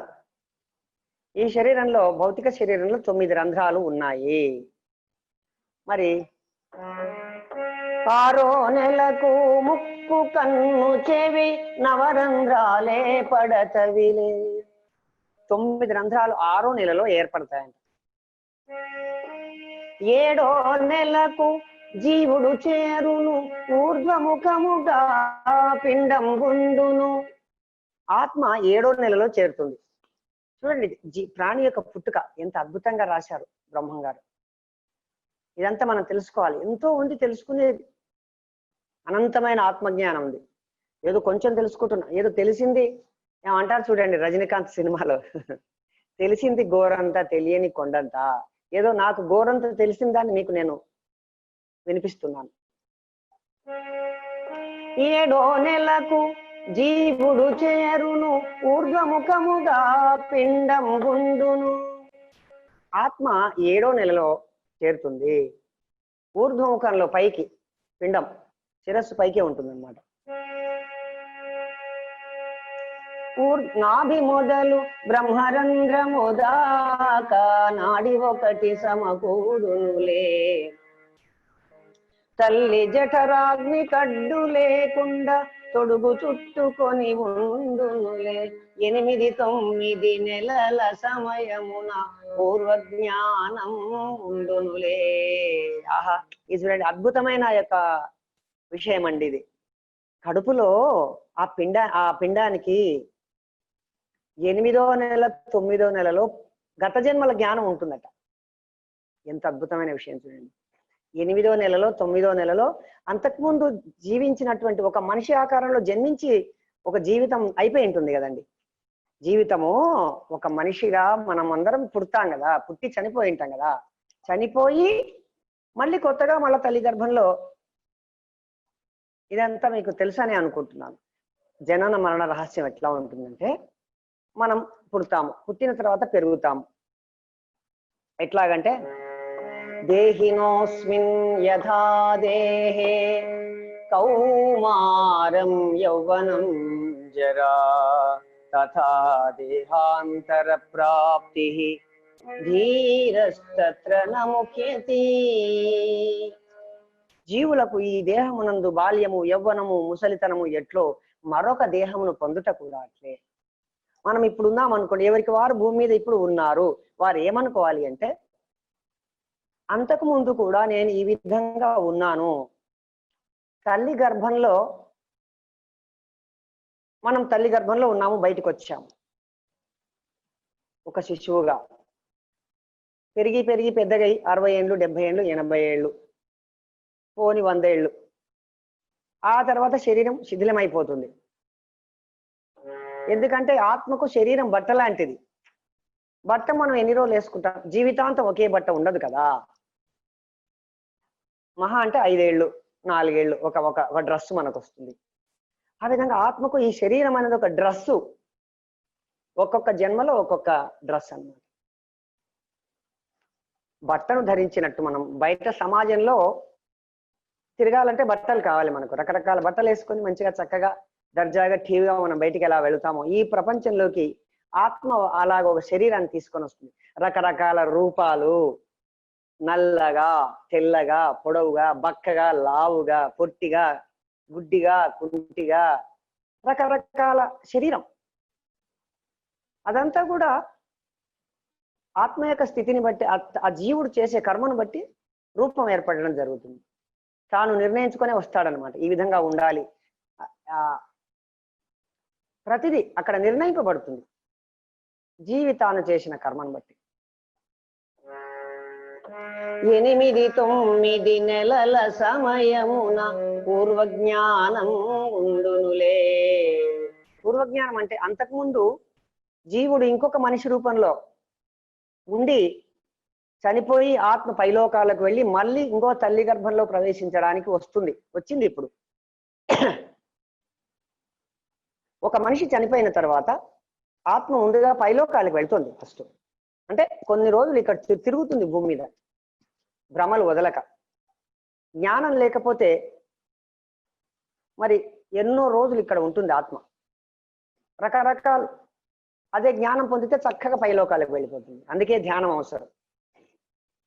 ధ్యానం చేసే వాళ్ళందరూ కూడా చక్కగా పైలోకాలకు వెళ్ళిపోతారు. తాను ఆత్మని తెలుసుకున్న వాళ్ళంతా కూడా పైలోకాలకు వెళ్ళిపోతారు. అవసరం అనుకుంటే మళ్ళీ భూమి మీద మనం పుడతాం. మనకి ఈ భూమి మీద మనకి ఏం పని లేదు అనుకుంటే మళ్ళీ ఇంకా పైలోకాల్లో ఉంటుంది. ఇంకా ఎన్నో లోకాలు ఉన్నాయి, అందులో ఇదొక లోకం. కానీ ఎంతసేపు మనం ఇదే లోకానికి రావాలని చూస్తుంటాం. అంటే ఈ భూమి మీద నేర్చుకునే పాఠాలు ఇంకా మనకు ఉన్నాయి, ఎన్నో లెసన్స్ ఉన్నాయి ఆత్మకు. ఇక్కడ నేర్చుకున్న అనుభవాలతో ఇతర లోకాల్లో మనం పనిచేస్తాము. కాబట్టి ఆ విధంగా 8-9 నెలల సమయమున పూర్వజ్ఞానం ఉండునులే. అంతకుముందు జన్మ గురించిన జ్ఞానము ఉంటుందన్నమాట ఆ పిండానికి 8-9 నెలల టైంలో. 8 9 నెలల సమయమున పూర్వజ్ఞానం ఉండునులే. మలమూత్రముల తిరిగి గర్భమున తనలో మలమూత్రముల మునిగి గర్భమున తనలో తానే గొణుగునులే. పూర్వజన్మమున పుణ్యము చేయకపోతినేయనుచు చింతించునులే. అరే నేను అంతకుముందు జన్మలో పుణ్యం, అంతకుముందు జన్మలలో నేను పుణ్యం చేయకపోతే కదా, ఎంతో పాపం చేస్తుంది కదా, ఎంతో మందిని హింసిస్తే కదా, అంత గతం అంతా గుర్తుకొస్తుంది. గత జీవితం వెంటనే గత జన్మ గుర్తొస్తుంది ఫస్ట్, వీలైతే అంతకుముందు జన్మ. ఇంకా మనందరికీ రాత్రి అయితేనే పొద్దుటి నుంచి మనం ఏం చేసామో గుర్తుంటుంది కదా. అంతకుముందు రోజులు ఎక్కువగా గుర్తుండకపోవచ్చు, కానీ ఇమీడియట్ గా మనకు నిన్నటిదైతే ఎక్కువగా గుర్తుంటుంది. అట్లా గత జన్మ వెంటనే గుర్తుకొచ్చి అది తనలో తానే గొడుగుతుంది. అరే నేను పుణ్యం చేయకపోతే, అందుకే మళ్ళీ జన్మ వచ్చింది కదా, నేను మళ్ళీ ఈ భూలోకంలో మళ్ళీ ఒక తల్లి కడుపులో పుట్టాలి కదా, మళ్ళీ ఎన్ని కష్టాలు పడాలో, అంతకుముందు పడిన కష్టాలన్నీ గుర్తొస్తాయి. అంతకుముందు ఎన్ని బాధలు అనుభవించిందో ఆత్మ, అదన్నీ కడుపులో 8వ నెలలో 9వ నెలలో ఆత్మకు గుర్తొస్తాయంట. చూడండి ఎంత అబ్బా, తలుచుకుంటే ఎంత అద్భుతంగా ఉంది ఇంత విషయం, అసలు ఇంత రహస్యము. ఇదంతా గోప్యమైన విషయం అండి, చాలా రహస్యం ఇది. ఇదంతా మనకు తెలియదు. ఆ బ్రహ్మం గారు స్వయంగా తెలుసుకున్నారు. ఎంతో మంది ఋషులు మునులు ఇవన్నీ తెలుసుకున్నారు. 8 9 నెలల సమయమున పూర్వజ్ఞానం ఉండునులే. మలమూత్రముల మునిగి గర్భమున తనలో తానే గొణుగునులే. పూర్వజన్మమున పుణ్యము చేయకపోతినేయనుచు చింతించునులే.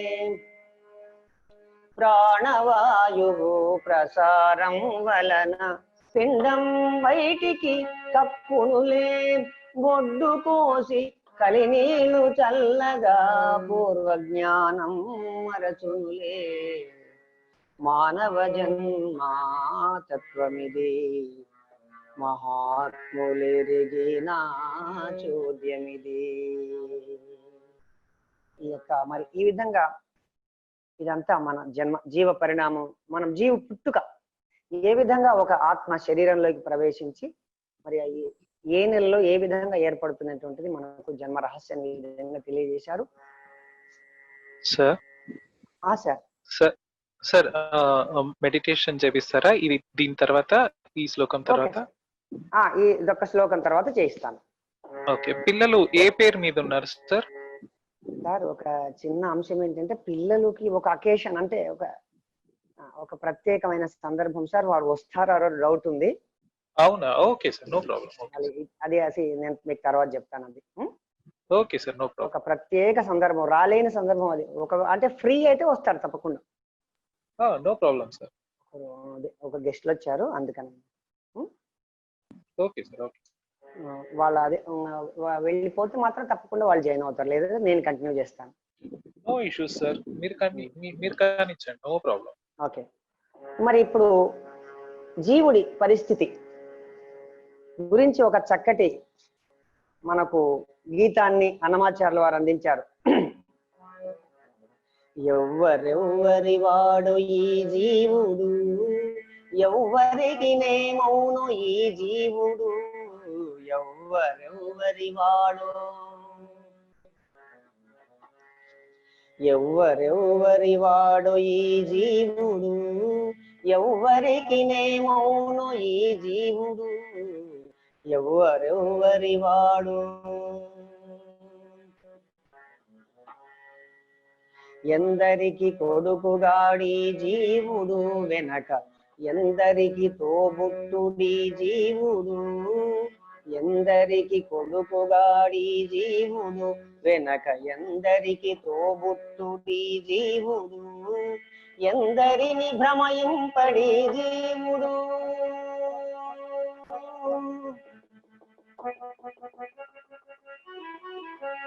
ఎందరిని భ్రమయింపడి జీవుడు, దుఃఖమెందరికి గావింపడి జీవుడు, ఎవ్వరెవ్వరి వాడు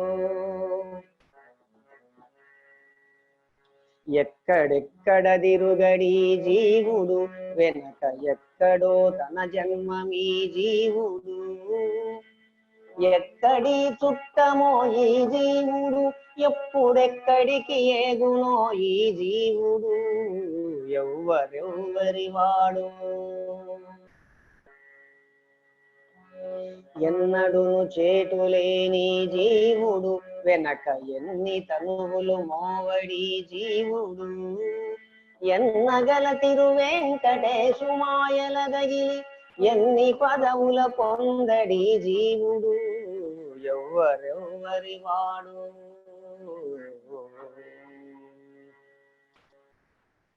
ఎవ్వరెవ్వరి వాడు ఈ జీవుడు జీవుడు అంటే మనమే మనమందరం జీవుళ్ళము మన కామన్ పేరు వచ్చేసి జీవుడు ప్రతి మనిషిని ఒక జీవుడు అనాలి మనం ఏదో పేర్లు పెట్టుకున్నాం జీవుడు అంటే ఒక శరీరంలో జీవిస్తున్నటువంటి ఆత్మ మనం ఉన్నాం జీవంతో ఉన్నాం ఒక భౌతిక శరీరంతో మనం ఉన్నాం జీవుడు అంటే జీవించి ఉన్నవాడు జీవము మరి అందులో జీవానికి ఆధారం ఆత్మ కాబట్టి జీవుడే దేవుడు అన్నారు అందులో ఉన్న జీవమే దైవము జీవ పదార్థం అందరిలో ఉన్న ఆత్మ అదొక్కటే అందుకే బ్రహ్మం ఒక్కటే పరబ్రహ్మం ఒక్కటే అన్నారు అన్నమాచార్యుల వారు ధ్యానంలో కూర్చున్నప్పుడు ఆ చక్కటి గీతాన్ని మీకు వినిపిస్తాను అందరికీ తెలుసు అనుకుంటున్నాను బ్రహ్మం ఒక్కటే పరబ్రహ్మం ఇప్పుడు ఈ యొక్క పాట అర్థం తెలుసుకున్న తర్వాత ధ్యానంలో అందరూ ధ్యానంలో కూర్చుంటారు ఎవరెవ్వరి వాడు ఈ జీవుడు చాలా ముఖ్యమైన కీర్తన ఇది అంటే మనమందరం కూడా ఎన్నో జన్మలు ఎత్తాము ఎన్నో జన్మల్లో ఎంతో మంది తల్లుల కడుపులో మనం పుట్టాము ఎంతో మంది తల్లిదండ్రులు మనకున్నారు ఇది ముఖ్యంగా మనం అర్థం చేసుకోవాల్సింది ఎందరికి కొడుకుగాడు ఈ జీవుడు మనం ఎంతమందికి కొడుకుగా పుట్టామో ఎంతమందికి కుమార్తెగా పుట్టామో ఒక ఆత్మ మగగా పుట్టొచ్చు ఆడగా పుట్టొచ్చు కొన్ని జన్మలు మగ జన్మలు కొన్ని జన్మలు ఆడ జన్మలు సుమారు సగం సగం 50-50 అని చెప్తారు అంతే అనుభవం కొరకు ఆత్మకు స్త్రీ పురుష భేదం లేదు శరీరం వరకే కొంతవరకే శరీరము మనస్సు లెవెల్లో స్త్రీ పురుషుడు భేదం ఆత్మ స్త్రీ కాదు పురుషుడు కాదు ఆత్మ ఆత్మ అంతే ఆత్మకు పేరు లేదు లింగ భేదం లేదు అది స్త్రీ కాదు పురుషుడు కాదు తెల్లగా లేదు పొట్టిగా లేదు నల్లగా లేదు ఆత్మను గురించి మనము ఏ విధంగా చెప్పలేము శూన్యము పరిశుద్ధమైనది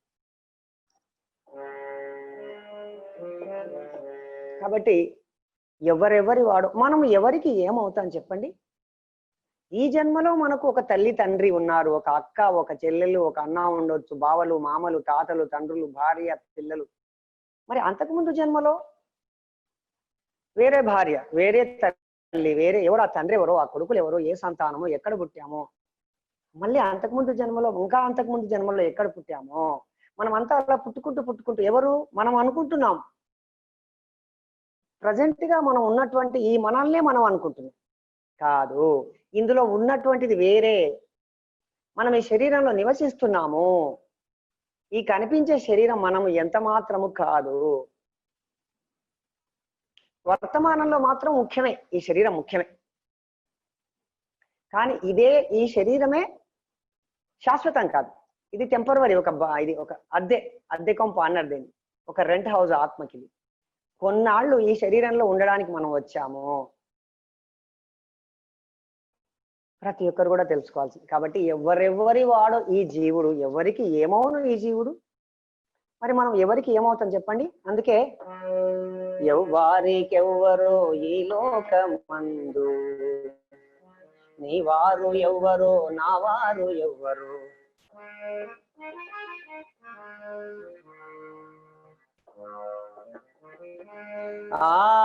నీ వారు ఎవ్వరో నా వారు ఎవ్వరో ఎవ్వారికెవ్వరో ఈ లోకమందు పరమాత్మ రూపం ఈ సృష్టి లోకం అందరికీ శ్రేయస్సు మన పిరమిడ్ ధ్యానం ఇదే సత్యం అంటూ ఇదే వేదం అంటూ బోధిస్తుందండి మన పిరమిడ్ ధ్యానం. చూడండి, మనందరికి ఈ జన్మలో బంధాలను కలిగి ఉన్నాం. ఈ బంధాలు శాశ్వతం అంటారా? మన పిల్లలు శాశ్వతమా? మనం శాశ్వతమా? మన తల్లిదండ్రులు శాశ్వతమా?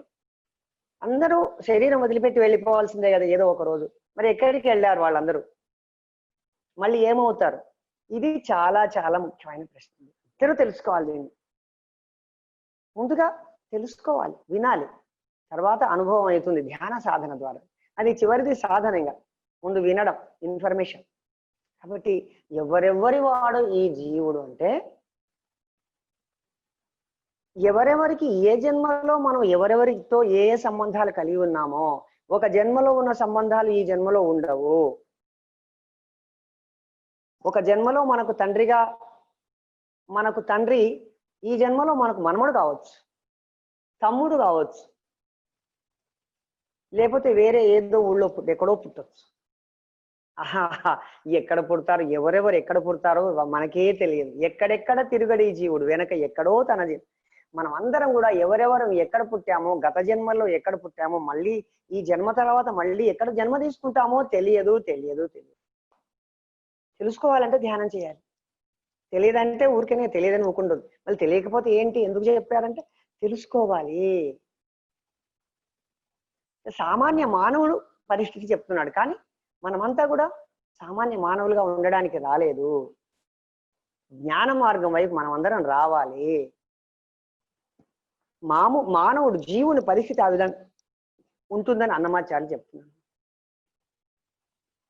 కాబట్టి ఇదంతా కూడా మరి మనకు ధ్యాన సాధన ద్వారా ఈ జ్ఞానం అంతా కూడా మనకు అనుభవంలోకి వస్తుంది ఒక్కొక్కటి. కాబట్టి ఇది అందరూ కూడా మరి సార్ గారు చెప్పినట్టు, అనిరుద్ధ్ గారు చెప్పినట్టు ఇప్పుడు మనం ధ్యానంలో కూర్చుందాం చక్కగా. మరి ఇప్పుడు మీరు ధ్యానం చేస్తుంటే కూడా నేను చక్కటి పాటలను అన్ని వినిపిస్తూ ఉంటాను. మరి అందరికీ ధ్యానం తెలుసు అనుకుంటున్నాను నేను. ఒకవేళ ఎవరైనా కొత్త వారు ఉంటే, ధ్యానం తెలియని వాళ్ళు ఉంటే, కుర్చీలో కూర్చున్న వాళ్ళు కింద కూర్చుంటే మామూలుగా మనం కూర్చుంటాము, చక్కల ముక్కలం పెట్టుకుని చతికిలబడి కూర్చుంటాం, బాసిపట్టు వేసుకొని భోజనం చేయడానికి క్రింద ఏ విధంగా సాంప్రదాయం ప్రకారం కూర్చుంటామో స్థిర సుఖాసనంలో కూర్చుంటాము. కింద అయితే, కుర్చీలో అయితే మాత్రము మరి కుర్చీలో కూర్చున్నప్పుడు 2 పాదాలు క్రాస్ చేసుకోవాలి. మరి సార్ చూస్తున్నాడు మనందరికీ, అనిరుద్ధ్ గారు ఏ విధంగా కూర్చోవాలో. పాదాలు 2 క్రాస్ చేసుకోవాలండి. ఒక చేతి వేళ్ళు ఇంకొక చేతి వేళ్లలో పెట్టుకోవాలి. ఒక చేతి వేళ్లను క్లాప్స్ యువర్ హ్యాండ్స్, ఒక చేతి వేళ్ళు ఇంకొక చేతి వేళ్లలో ఈ విధంగా కలిపి పట్టుకొని ఒడిలో పెట్టుకోవాలి. ఆ విధంగా పాదాలు 2 క్రాస్ చేసుకొని కూర్చోవాలి. ఒకవేళ కింద కూర్చుంటే పైన మనకు జగద్గురువు బ్రహ్మర్షి పితామహ పత్రి గారు కూర్చున్నారు. ఆ విధంగా కూర్చోవచ్చు. 2 రకాలన్నమాట. ఒకటి కింద కూర్చోవడం, ఒకటి నేలపైన కూర్చోవడం, ఒకటి సోఫాలో కూర్చోవడం.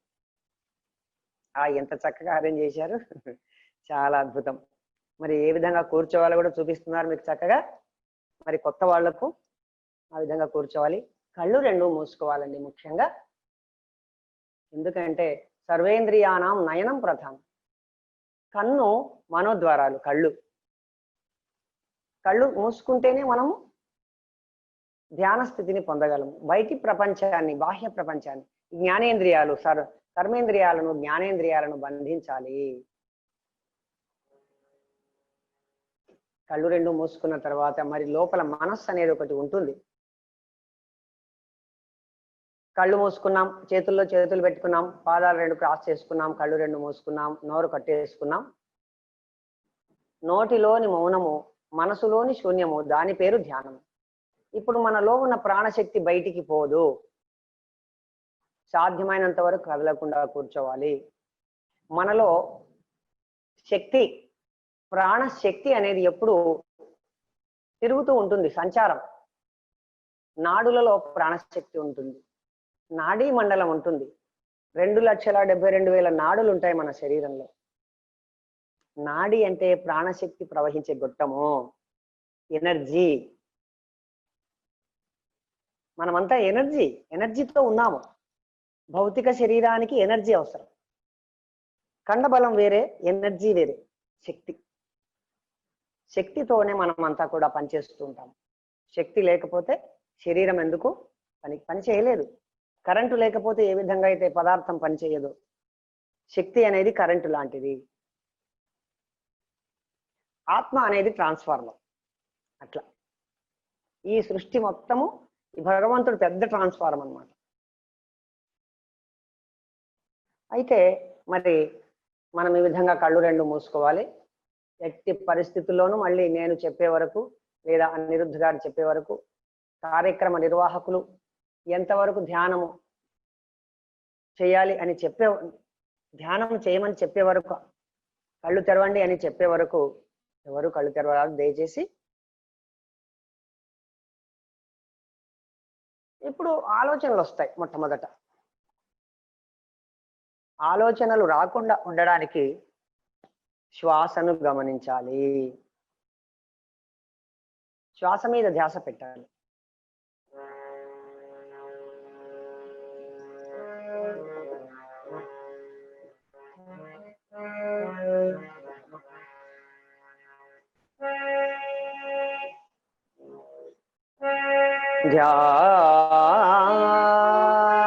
ధ్యానము చేసెదమా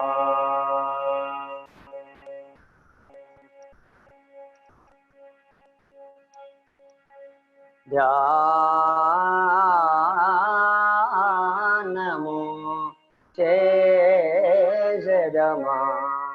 ఎవరు కళ్ళు తెరవరాదు. ధ్యానము చేసెదమా.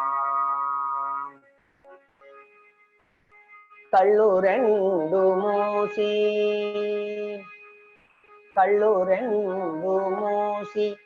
తలపులన్నీ త్రుంచి. తలపులు అంటే ఆలోచన, తలపులు అంటే ఆలోచనలు, థాట్స్. త్రుంచడం అంటే కట్ చేయడం. కళ్ళు రెండు మూసి తలపులన్నీ త్రుంచి. శ్వాస ధ్యాస ఉంచదమా.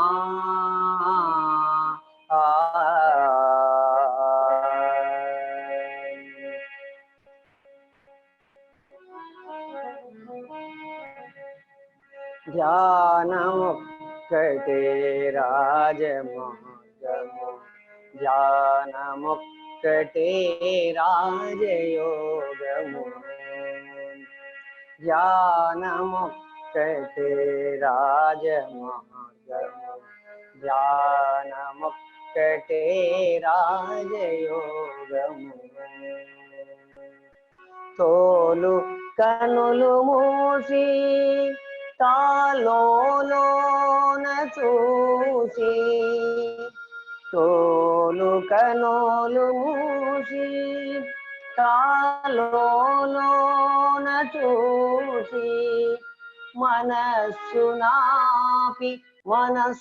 మాపి తనువు మరచి తనలో తానిలుచు. ధ్యానమొక్కటే రాజమార్గము, ధ్యానమొక్కటే రాజయోగము.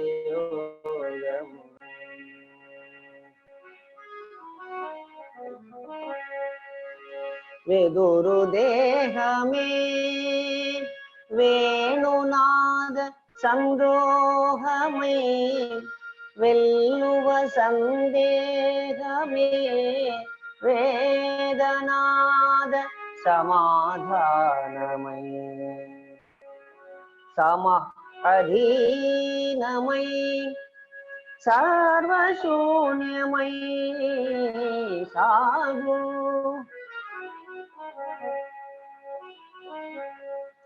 ధ్యానమొక్కటే రాజమార్గము, ధ్యానమొక్కటే రాజయోగము. శృతిగా సాగు శ్వాసలో, శృతిగా సాగు శ్వాసలో. లయగా మారు నిశ్వాసలో, రాగభావ రహిత రమ్య యోగ సమాధిలో కాంతి చూపు శాంతితో ధ్యానముక్తతే రాజమార్గము ధ్యానముక్తతే రాజయోగము.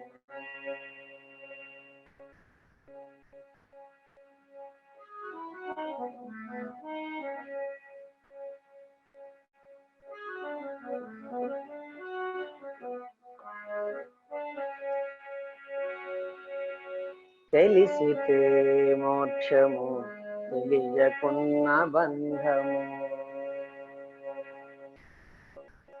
తెలిసితే మోక్షము తెలియకున్న బంధము కలవంటిది బ్రతుకు గనునికి తెలిసితే మోక్షము తెలియకున్న బంధము కలవంటిది బ్రతుకు ఘనునికి తెలిసితే మోక్షము తెలియకున్న బంధము కలవంటిది బ్రతుకు ఘనునికి తెలిసితే మోక్షము తెలియకున్న బంధము అనయము సుఖమేడది కవల దుఃఖమేడది తనువుపై ఆశలేని తత్వమతికి అనయము సుఖమేడది కవల దుఃఖమేడది తనువుపై ఆశలేని తత్వమతికి కొనిగితే పాపమేది పుణ్యమేది కర్మమందు వనర ఫలమునుల్లన యోగికి తెలిసితే మోక్షము తెలియకున్న బంధము తగిన అమృతమేది తలపగ విషమేది తెగి నిరాహారి అయిన ధీరునికి తగిన అమృతమేది తలపగ విషమేది తెగి నిరాహారి అయిన ధీరునికి పగవారనగా వేరే బంధులనగా వేరే వెగటు ప్రపంచమిల్ల విడిచే వివేకికి తెలిసితే మోక్షము తెలియకున్న బంధము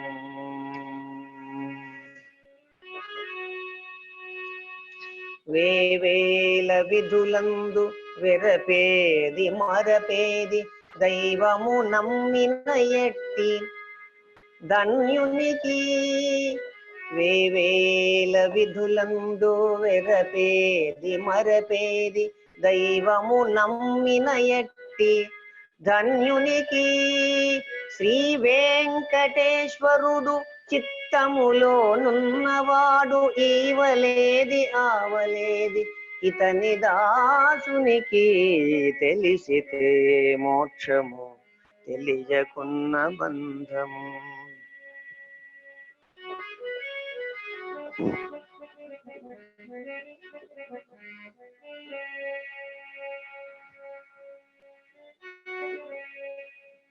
నానాటి బ్రతుకు నాటకము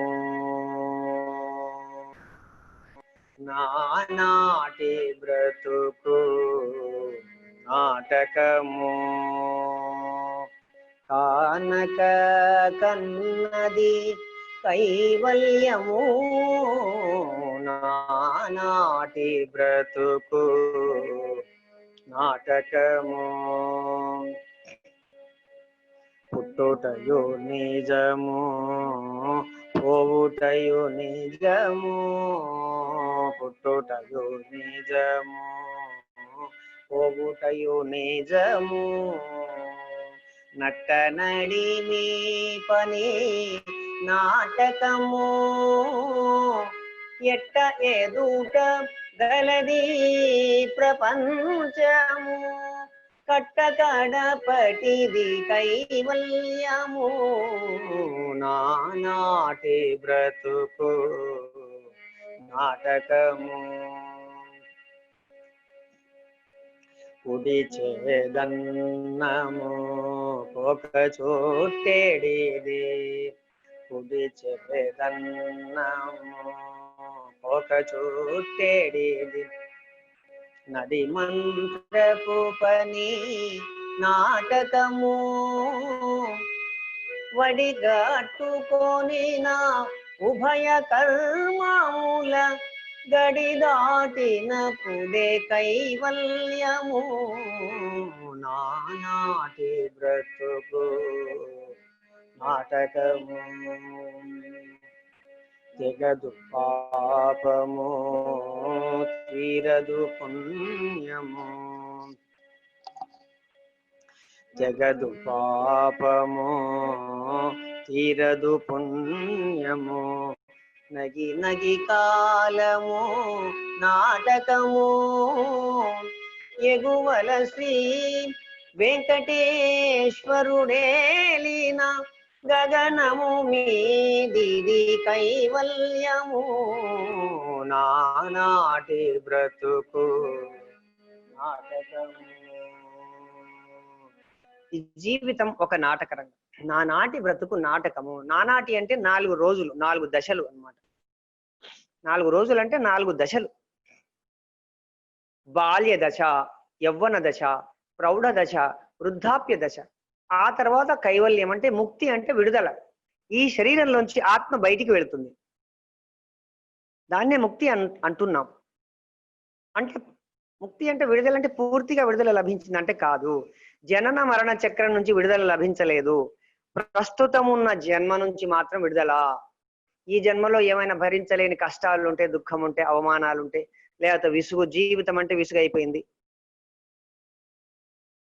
ఈ జీవితం నుంచి మనం వెళ్ళిపోతాం శరీరంలో ఉన్నంత వరకే మనము జీవుడు మరి ఆ తర్వాత నాటకం అయిపోతే పాత్ర వెళ్ళిపోతుంది కష్టాల నుంచి విముక్తి లభిస్తుంది తాత్కాలికంగా మళ్ళీ మన కర్మ ఉంటుంది ఇంకా జ్ఞానం కలగనంత వరకు మనకు కర్మ ఉంటుంది ఎందుకంటే జ్ఞానాగ్ని దగ్ధ కర్మాణం జ్ఞానం కలిగితేనే మన కర్మ తొలగిపోతుంది ఎన్నో జన్మలుగా మనం కర్మ చేసి కర్మ అంటే పని ఈ కర్మ 2 రకాలు ఒకటి పాపకర్మ 2 పుణ్యకర్మ పాపం అంటే హింస పుణ్యం అంటే అహింస ఎవరిని హింసించకపోవడం సంతోషపెట్టడం అందరినీ ఆనందింపజేయడమే పుణ్యము సంతోషింపజేయడము పుణ్యము మరి పాపం వల్ల రోగము పుణ్యం వల్ల భోగము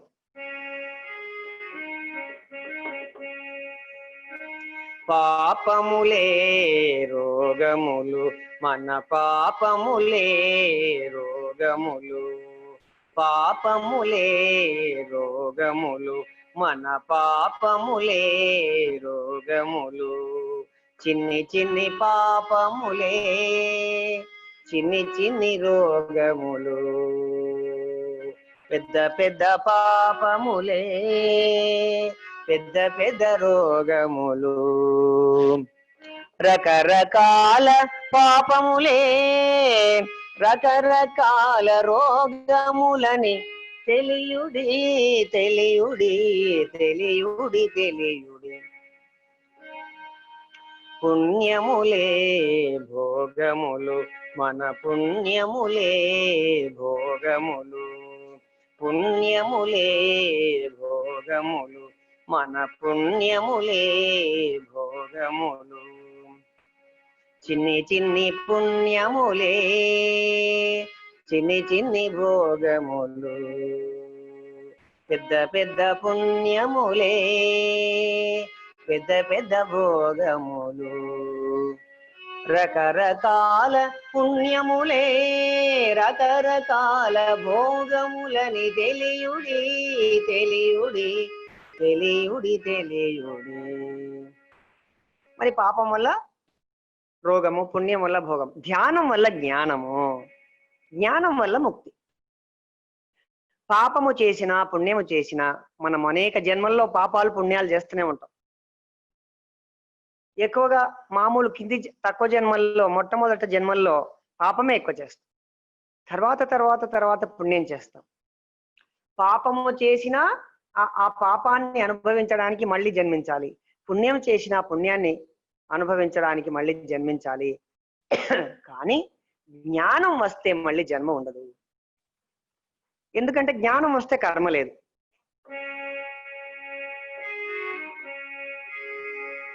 యస్య సర్వే సమారంభాః కామ సంకల్పవర్జితాః జ్ఞానాగ్నిదగ్ధ కర్మాణం తమాహుః పండితం బుధాః.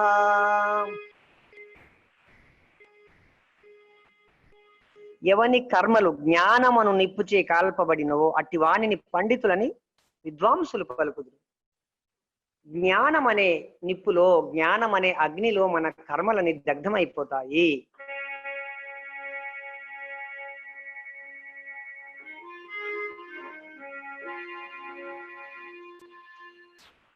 పూజ కోటి సమం స్తోత్రం స్తోత్రకోటి సమో జపః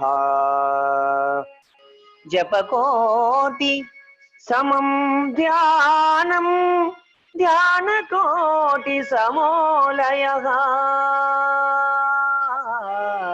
ధ్యానకోటి సమోలయః.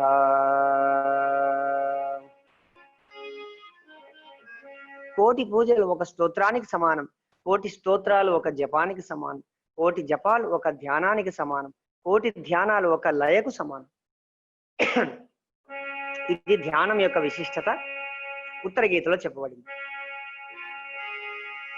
నోటిలోని మౌనము, నోటిలోని మౌనము మనసులోని శూన్యము, దాని పేరు ధ్యానము ధ్యానము ధ్యానము. నోటిలోని మౌనము, మాటలోని ఎరుక, మాటలోని సత్యము, దాని పేరు జ్ఞానము జ్ఞానము జ్ఞానము. నోటిలోని మౌనము, ఆత్మలోని శాంతము, చేతలోని న్యాయము, చేతలోని వినయము, దాని పేరు ధర్మము ధర్మము ధర్మము. నోటిలోని మౌనము, ఆత్మలోని శాంతము, ఆత్మలోని అభయము, దాని పేరు మోక్షము మోక్షము మోక్షము. ధ్యానమే భోగము, జ్ఞానమే వైభోగము, సత్యమే దైవము దైవము దైవము.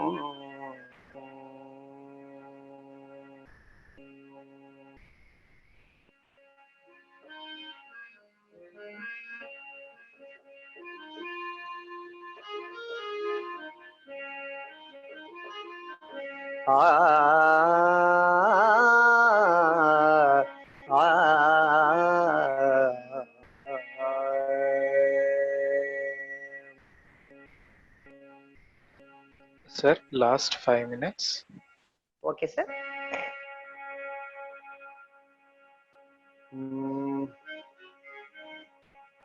నిత్య పూజలేవేవో, నిత్య పూజలేవేవో నిరిచిననో, ప్రత్యక్షమైనట్టి పరమాత్మునికి నిత్య పూజలివివో నిరీచిననో ప్రత్యక్షమైనట్టి పరమాత్మునికి నిత్య పూజలివివో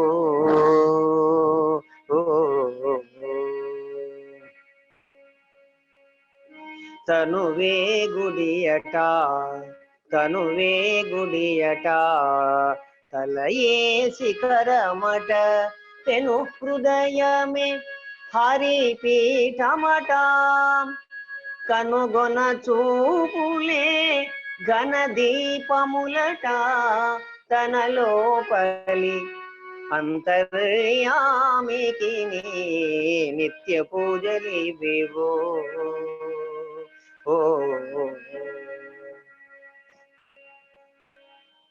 పలుకే మంత్రమట పాదైన నాలికే కలకలమను పిడి ఘంటయట పలుకే మంత్రమట పాదైన నాలికే కలకలమను పిడి ఘంటయట నలువైన రుజులే నైవేద్యములట తలపు లోపలనున్న దైవము నాకు నిత్య పూజలివివో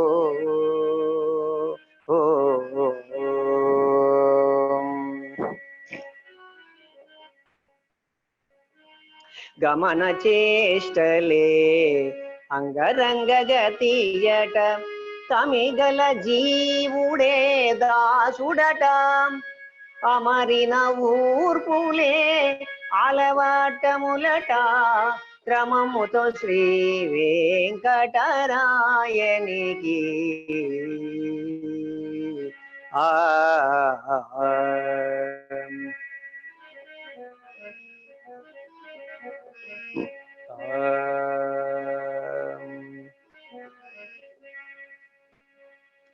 మనుజుడై ఫలమేది మరి జ్ఞాని యౌదాక తను విత్తి ఫలమేది దయగలుగుదాక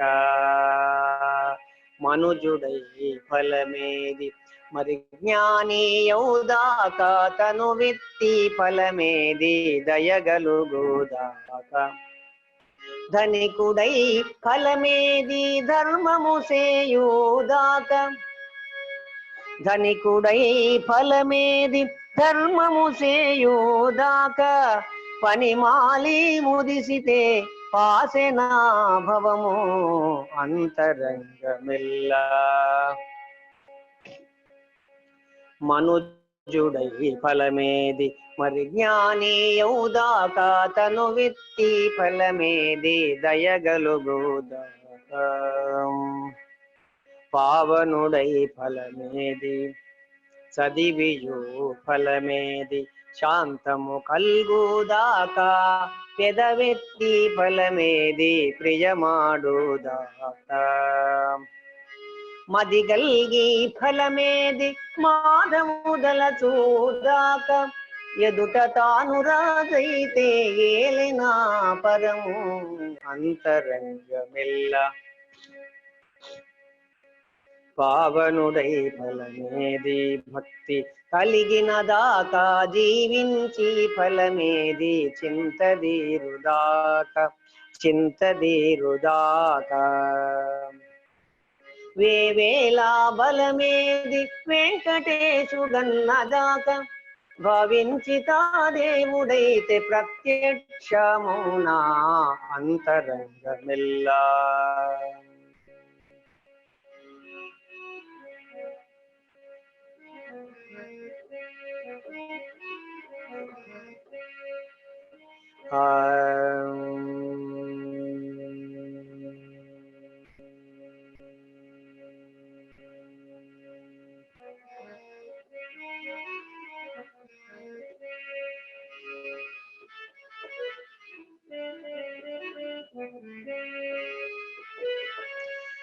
यत्र योगीश्वर कृष्णो यत्र पार्थो धनुर्धरः తత్ర శ్రీర్విజయోర్భూతిః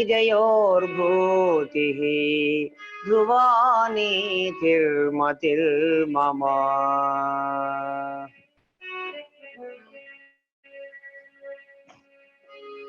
మౌనంగానే ఎదగమని మొక్క నీకు చెబుతుంది, ఎదిగిన కొద్దీ ఒదగమని అర్థమందులో ఉంది. అపజయాలు కలిగిన చోటే గెలుపు పిలుపు వినిపిస్తుంది, ఆకులన్నీ రాలిన చోటే కొత్త చిగురు కనిపిస్తుంది. దూరమెంతో ఉందని దిగులు పడకునేస్తమా, దరికి చేర్చుదారులు కూడా ఉన్నాయిగా. భారమెంతో ఉందని బాధపడకునేస్తమా, బాధ వెంట నవ్వుల పంట ఉంటుందిగా. సాగర మదనం మొదలవగానే విషమే వచ్చింది, విసుగే చందక కృషి చేస్తేనే అమృతమిచ్చింది. అవరోధాల దీవుల్లో ఆనంద నిధి ఉన్నది, కష్టాల వారధి దాటిన వారికి సొంతమవుతుంది. తెలుసుకుంటే సత్యమిది, తలచుకుంటే సాధ్యమిది. చెమట నీరు చిందగా నుదుటి రాత మార్చుకో, మార్చలేనిదేదీ లేదని గుర్తుంచుకో. పిడికిలే బిగించగా చేతి గీత మార్చుకో, మారిపోని కథలే లేవని గమనించుకో. తోచినట్టుగా అందరి రాతలు బ్రహ్మే రాస్తాడు, నచ్చినట్టుగా నీ తల రాతను నువ్వే రాయాలి. నీ ధైర్యాన్ని దర్శించి దైవాలే తలదించగా, నీ అడుగుల్లో గుడి కట్టి స్వర్గాలే తరించగా, నీ సంకల్పానికి ఆ విధి సైతం చేతులెత్తాలి. అంతులేని చరితలకి ఆది నీవు కావాలి. సార్ లాస్ట్ గా ధ్యానము చేద్దాము రో ఆ పాట పాడేసి ఓకే చెప్పండి సార్. Okay sir.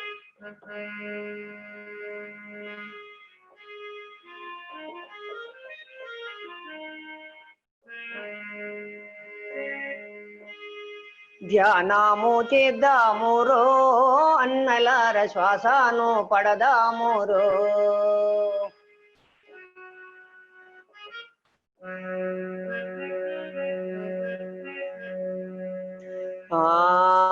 ధ్యానము చేద్దాము రో అన్నలార, శ్వాసను పడదాము రో. అన్నలార, అక్కలార, అమ్మలార, అయ్యలార, పిల్లలార, పెద్దలార, ధనికులార, పేదలార, ధ్యానము చేద్దాము రో అన్నలార, శ్వాసను పడదాము రో. శ్వాస మీద ధ్యాస అంట, అంతే అంతే ధ్యానం అంట. కొంత కొంత ధ్యానం అంట, ఎంతో ఎంతో లాభం అంట. లాభము పొందుదాము రో అన్నలార, శ్వాసను పడదాము రో.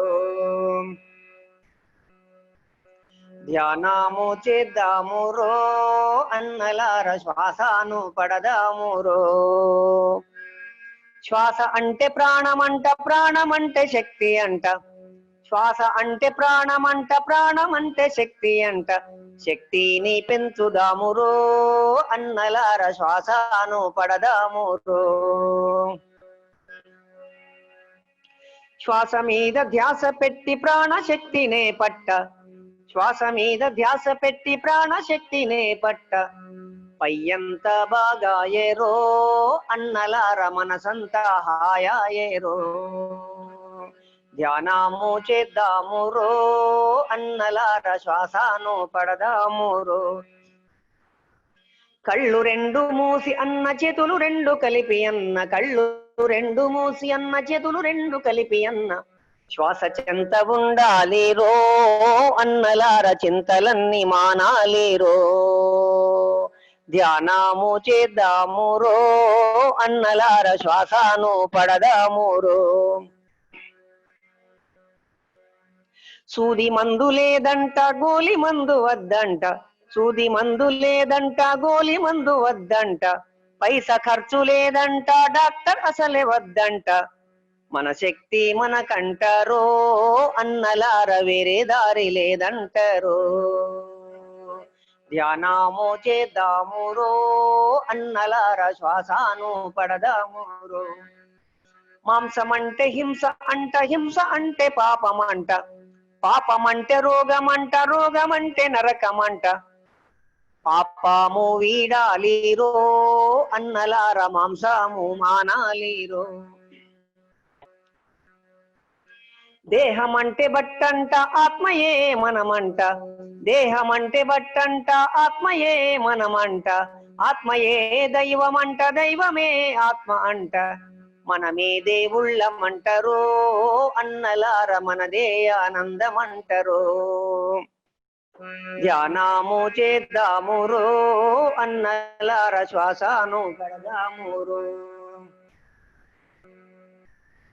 కృష్ణుడంటే బుద్ధుడంట, బుద్ధుడంటే యేసు అంట, యేసు అంటే అల్లా అంట, అల్లా అంటే కృష్ణుడంట, అంతా ఒకటే అంటారో అన్నలార ఒకటే అంతా అంటారు. ఒక్కటే జాతి అంట, ఒక్కటే మతం అంట, ఒక్కటే లక్ష్యం అంట, ఒక్కటే మార్గం అంట, ఒకటే శ్వాస అంటారు అన్నలార ఒకటే ధ్యానం అంటారు. బ్రతుకంటే ఆట అంట, బ్రతుకంటే పాట అంట, బ్రతుకంటే నాట్యం అంట, బ్రతుకంటే నాటకం అంట, వైరాగ్యం వద్దంటారో అన్నలార వైభోగం మనదంటారు. ఆత్మ యొక్క ఆత్మ అంట, నోటిలోని మాట అంట, పనికి రాని మాటలంట, వద్దు వద్దు వద్దంట,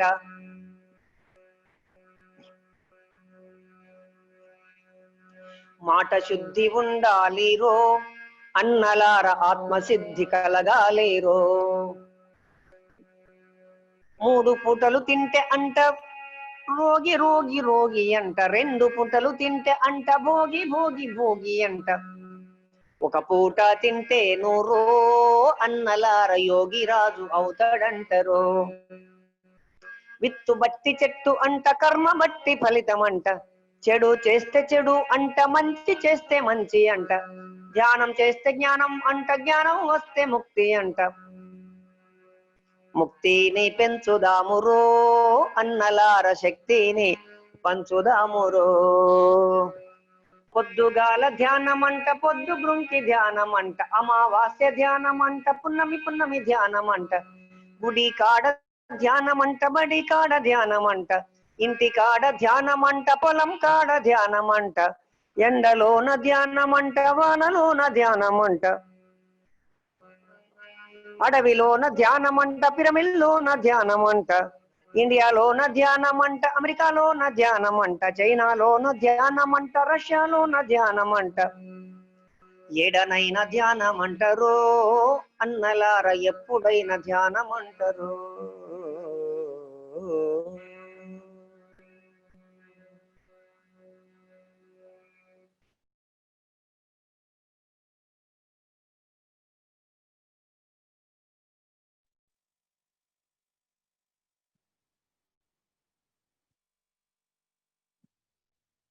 మాస్టర్స్ కంప్లీట్ చేసామా? సరే. ఓకే ఓకే మాస్టర్స్, చేతులు తీసి కండ్ల పైన పెట్టుకోండి. 5 seconds. 5 4 3 2 1. కళ్ళు తెరిచి clap for meditation. Thanks for Patriji, thanks for Pandu sir, thank you thank you thank you. Masters me experience share చేయాలంటే అన్మ్యూట్ చేసి మాట్లాడండి. సార్ ఈరోజు క్లాస్ అయితే చాలా వండర్ఫుల్ సార్, చాలా బాగుంది. ఫుల్ శ్లోకాల వర్షాలు కురిపించేశారు. తర్వాత మెడిటేషన్ లో ఆ పాటలు వచ్చి చాలా చాలా మీనింగ్ఫుల్ సాంగ్స్, చాలా బాగున్నాయి సార్, చాలా థ్యాంక్ యూ.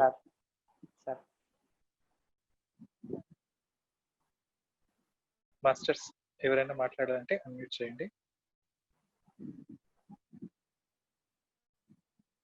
మాట్లాడండి మేడం. అనసూయ మేడం. నమస్తే సార్. నమస్తే అమ్మా. నమస్తే మేడం. నమస్తే పాండురంగ సార్, అనిరుద్ సార్ కి చాలా కృతజ్ఞతలు. చాలా బాగుంది సార్ క్లాసు. ఇంకా పాటల వర్షంలో సార్ అన్నట్టు నిజంగా వర్షం కూడా పడుతుంది మాకు. ఇక్కడ కూడా పడుతుంది వర్షం. అదే సార్ మాకు అట్లే ఉంది. ప్రొద్దుటూరు సార్ మాది, గిరిజా మేడం చెల్లెలు నేను. మీరు గిరిజా మేడం చెల్లెలా? అవును సార్. చాలా బాగుంది సార్, చాలా బాగుంది. మీకు కృతజ్ఞతలు, అనిరుద్ సార్ కి అందరికి కృతజ్ఞతలు సార్. చాలా బాగుంది సార్. Thank you.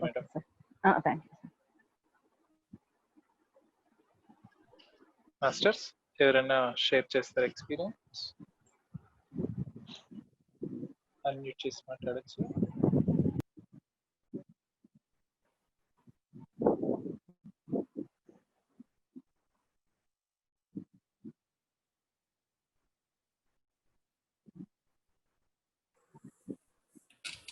సార్ నమస్తే సార్. నేను వేలూరు నుంచి రమేష్ అని మాట్లాడుతున్నాను సార్. ఇవాళ నిజంగానే మా చెవులకు పండగ సార్. అంటే ఇంతవరకు మేము ధ్యానం గురించి, తర్వాత మన పిరమిడ్ స్పిరిచువల్ సొసైటీ యొక్క ఉద్దేశాలు, వాటి గురించి వాటికి సంబంధించి వింటూ ఉంటుంది. ఎంతోమంది ధ్యానుల యొక్క అనుభవాలు అన్నీ వింటూ ఉంటుంది. అది ఒక పందాగా ఉండింది. ఇవాళ వచ్చి కొత్త రకంగా మీ గానాల హరితో మమ్మల్ని అలరింపజేసినారు. చాలా చాలా బాగుంది సార్. అలాగే మేము పాటలు తర్వాత ధ్యానం రెండింటిపైన కాన్సన్ట్రేట్ చేస్తూ వేరే లోకం వెళ్ళిపోయాము. లాస్ట్ వరకు మేము కళ్ళు తెరవలేకపోయాము.